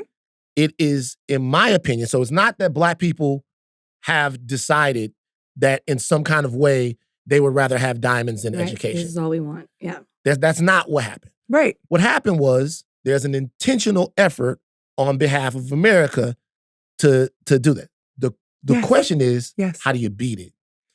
We Do you beat it with like Donald Trump, the guy who is like the guy who's actually the mouthpiece for almost everything that we're talking about? Do you beat it with him? I don't know that you beat it with the Democrats. To me, you beat it with solidarity. But if we're going to talk about like why things the way they are, like, would you be in favor of slavery reparations? Would you be in favor of? I actually would be in favor of that because Hey, I'm telling you straight up, yo, you're a leftist, man. I don't know why you're cosplaying. She said But she's I- goes back and I forth. never- I She didn't said at say the what it beginning, was. I she said But you I'm- said you don't know who you're gonna vote for. I said I'm topic You're voting- I mean, it depends on the topic. Right. But you can't, but let me tell you one other thing too, 'cause I want to get this point out. Another thing I really dislike is you're Black, you have to vote for Kamala. You're Black, you have to vote Democratic. You don't. But the narrative out there, I'm like, it's so damaging. Like, you got to stop doing I that. think The that's fact that changing. people think that like all Black people have to, oh, I just said Black again, Van, Black people. You're with us. Yeah, she's Hey, But- you're but one I'm of us. saying- Stop with that biracial shit. But I say biracial when I'm referencing being adopted. That's when I talk about it. You say biracial when you're around white people. No, I don't. No, You're I've around actually, us. No, I've I- actually yeah, never no. heard you really I say only it unless say she's it- talking about. It Which- goes with how she my grew up. with like my history of being adopted. Otherwise, I just say like I'm Black. I'm Black. Yeah, you're black. In America, but that's again, it's an American construct. Mhm. That's another day. I'm coming back. I don't like when they think you're Black. You guys all have to think the same. You guys all have to vote the same. It's like we're not all the same. And it's like I truly feel like this goes back to like Jim Crow stuff. You know what I mean? Like, and again, when you're talking about how do you change that, and certain things were done intentionally, like Jim Crow, it still affects us today, you guys. That is my point. Like, we were taught to fight with each other. Your hair is better than mine. You're lighter than me. You get more advantages, blah, blah, blah, blah. And we still perpetuate that stuff as a culture. Those are the things that keep holding us down. I know, but like I think. And when I moved here, let me tell you this. Yeah. When I moved here, that was one of the first things I noticed. I was like, there is so much, the frequency around certain things can be so low. And what is the word? Just like The only issue I have is Yeah. that you're making a cultural indictment rather than a systemic one, right? So when you say so, because I think that What you're saying is systemic. I'm just pointing out something that the Democratic Party does that I don't like. Can I just say that I really think it's an old narrative of you're Black and this is what you have to vote. I think in this day and age, these last 8 years of what we've been through, Mhm. it is more of anti-Trump than it is. Oh, I understand that. Than it is you have to vote for Democrat because you're Black. I think that narrative's changing. People don't really think Nah, that. people same. still feel Really? that way. I I'm think not no. saying- I think Yeah. people I'm not absolutely saying still that feel that there way. aren't people that feel that. I just don't think that is an overarching feeling. I think people really pay attention to the things that they want and what they need Really? from their No, politicians. I I do. don't. I And think I think- people still very much vote on race, and they think I I'm think Black. people are voting I have to vote. anti-Trump Well, more than well, I'll anything. be- I will agree with that. I will say this. I'll say that like if for what we just talked about, Yeah. and we have to kind of wrap things up. But for what we just talked about, I just don't see any way you could vote for the Republicans. Same. I mean, just with From your what you're- with what you your said. with your world. By the way, vote for whoever you want to vote for. You guys want to vote for Donald Trump? That's fine. Do your thing. The country will end, but then you'll be able to laugh. So who about are you it. voting for then? I'm voting for Kamala Harris. Okay. I'm voting for Kamala Harris, but the only reason why I'm voting for Kamala Harris, I'm voting for Kamala Harris because there are policy reasons definitely too, but I also vote with who you can organize with. Like I can't see myself organizing or being with Donald Trump and his people because these are the same people who, so everything that we just talked about has a historical context to it. And we did say a lot of the same things. We did. But how are you going to be able to look at things with a historical context, through a historical lens, if that history is illegal? If books on that history are banned? Oh, if that history is being whitewashed? Yeah. We have to be able to have an open and honest conversation about race and culture in America. Yep. And that side's not willing to have the And conversation. I 100% agree with that. And again, that is one of the issues that I am left on. Yeah. But then I don't want World War III. Okay. I don't want our borders to be wide open like they are because there are organized gangs that are here causing a lot of havoc. And that's a reality, whether people want to admit it or not. It's a reality. Yeah. So, and I came to this country like as an immigrant. Right. I know how hard it is, but I did it the legit way. So it's like, again, those are issues that I'm on the right And you with. think Democrats want an open border? It's been open. Right. It's been open. Like yeah. But like once it, I want safety. I want safety too. And by the way, the number one way to have safety to me because what you're talking, the number one way to have safety to me is to invest into people. Agreed. Like, Agreed. But I'd say something here, Anna. Mhm. There is a belief by some that there is a cultural component to crime, and that cultural component has to be checked. That the police aren't there to serve and protect. Right. That the police are there to protect white money from Black criminals. And part of that narrative gets shaped by the brown people coming across the border to kill you, the niggas from South Central LA. From Oh, don't Compton. say that word. Yeah, right. Like, No, we don't say that word. You say the word. No, Nigga, no, nigga. no. You don't say it, okay? I made my husband stop saying it. You too, don't as say soon it. as we I started. say, I'm Oh, no, South no, Baton no. Rouge nigga. All right? So, but the narrative is that we're protecting one group of people from another group of people. When Yeah. the reality is this. I'll end on this. Lady in North Carolina told me this. If you walked by a lake, right? You walked by a lake, Mhm. and there was a fish dead in the lake. Like one fish turned belly up in the lake. Yeah. You would say, oh, what's wrong with that fish? But if you walked by a lake and there were 300 fish dead in the lake, what would you say? What happened to all the fish? You'd No, say, the water. The water. What's There's wrong something in with the the water. lake? Yeah. You'd say, what's wrong What's with wrong with that the lake? lake? Yeah. So if you consistently see a group of people based upon socioeconomic issues, right, Mhm. that are in disadvantaged situations, then you have to ask yourself, what are the conditions that those people are living under? Of course. Mm-hmm. And then you'd have to ask yourself, what's the best way to address those concerns? And that's the conversation that I want people to have. Mhm. If somebody wants to make the case to me that charter schools are a better form of education than funding public education, let's have the conversation. If Mhm. someone wants to have a conversation with me that giving the police an $8 billion budget is a better option, then I do not agree with defunding the police, though. yeah, Everybody says that. It sounds good until you need them. no, you need police, We but need them. I'm not saying you don't need police, but do the police need tanks? Do they need I drones? sure hope not. Right. So then maybe we take some of the tank and drone money and put it back into the community. For sure. Well, that's defunding. That's defunding. It doesn't mean Mm. that is exactly what defunding. defunding the police That's means. defunding. We talk about the wording of it, but that's exactly what We, Okay, defunding is. the police, I'm not saying we don't need police. Okay. We need well-trained police and we Mm-hmm. need oversight on the police budget. But do the police need tanks and So drones? it has nothing to do with reducing their numbers.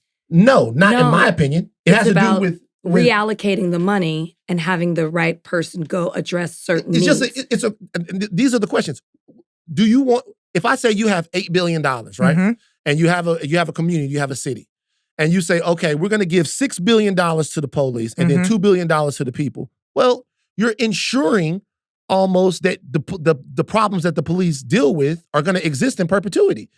Now, if you tell me that they need $4 billion, that they need $3 billion, I'm telling you that I would rather build a school than a police station. Okay. That's all I'm saying. I would Mhm. rather fund a school than a Yeah. police station. Yeah. Because I think if you, right now, of everything that we're talking about, if we invested into early Head Start and programs like that, those are some of the most stark indicators of what will happen in somebody's life Agreed. vis-a-vis crime.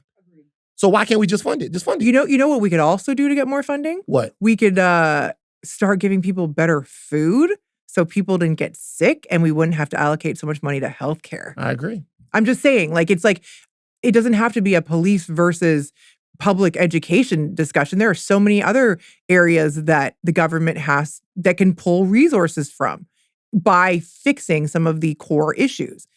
And I'm just saying, we're not even looking at some of those issues or why they happen and why they are allowed to happen. I'm just Yeah. I'm just saying, you know what I mean? Yeah. That's I why get when I you. talk to you guys about agendas, I'm like, it's on purpose. We have a sick care model. People I they want agree. us to be sick so that healthcare can make tons and tons of money. So fix that, then there's your funding for the public schools. They want public schools to be bad so that people don't get good education, so you can control people's minds. So you have a low frequency. It's all by design. I you know what? We're saying the same I agree. thing. Yeah, okay. I definitely agree with you, and I think that there's so much common ground. But what I think that out of a conversation like this, what the next thing that happens is we go, okay, where's the policy? Who's going to do that? Well, Between the two, who's going to do that? Is that what you're saying? even maybe not even between the two, because when I say between the two, there's no political class that is going to come in and save Black America. That's not what's going to happen. The question is, who do we have more real estate with? And that's a fair question to ask. And I'm not asking for, I'm just saying, Yeah. who do we have more real estate No, with? I get it. Here's another question for you, though, or a statement, rather. The best predictor of future action is past action, right? Mhm. So and again, not picking a side, but I'm like, well, why haven't some of these things been done then? Well, they have been. I mean, they have so this is what I would say. I think white supremacy is a system that exists on both sides of the political aisle, right? Mm-hmm. I just think that Mhm. that's the way it is. But what I will say is this, though, is that since there's been a shift in the Black community to being Democrats, you have seen things directly addressed, led by some of the most influential Black thinkers in American history, right? So you've Mhm. seen an issue of like Black people not being citizens and not having voting rights and not Mhm. having civil rights. Yeah. And you've seen essentially one political wing of American politics address that. Mm-hmm. And so let's put that to the side. So let's forget about voting rights and civil rights and all of that. You've seen one side of it actually try to undo some of it. Mm-hmm. So like actually go, okay, well, if you talk about Shelby versus Holder in 2013, you're talking about like addressing the Voting Rights Act and like reeling some of it back. Mm-hmm. You're talking about like addressing affirmative action, addressing things like that and taking some of it back. Mm-hmm. Like you've seen one side make a very deliberate effort to say, actually, the things that you said that you needed and the safeguards for you having them, you actually don't need that stuff. Let's get rid of it. Okay. And so the only thing that I would ask then is we could talk about whether or not anyone has ever addressed economic inequality in the Black community. I don't think that anyone really ever has. No, I agreed. don't. I agree. But I do think that there is a base, because I will make a cultural distinction, particularly on the right, and that base don't want a nigga to have shit. And let me tell you why I say that. The only reason why I say that is because why are you making it harder for us to vote? Why are you basically outlawing our history? Why, if everything in America is about like understanding your fellow man and being there for them, why are you trying to put the Black American experience like through a pinhole? You know why I think? I think because they're trying to avoid one day paying reparations. Okay. Well, I do. agree. Well, if they don't want to pay, look. I think if you get rid of the history, then as generations go on, it's going to be diluted down. It's going to be forgotten about, and then it will never actually happen. Do you think reparations should happen? Absolutely. Yeah. Anna Marie, Yeah. you with me. We didn't even talk about some of the other controversial things that you said, but we got to get you on. That was a longer conversation than we thought, but it was a great conversation. We're happy that you joined us today. Seriously, for It's real. so fun, you It's a guys. I good love it. Thank you conversation. guys for having me. All right. Thank you That's for Anna being Marie here. Wiley. Anna Van. I said Anna. You should say It Anna. sounded like Anna Marie Ann. It sounded like Ann. That's Anna Marie Wiley. Thanks for joining us today on Higher Learning. All right. Take your thinking caps off, but do not stop learning. I'm Van Lathan Jr. I'm Rachel and Lindsay. Bye, guys.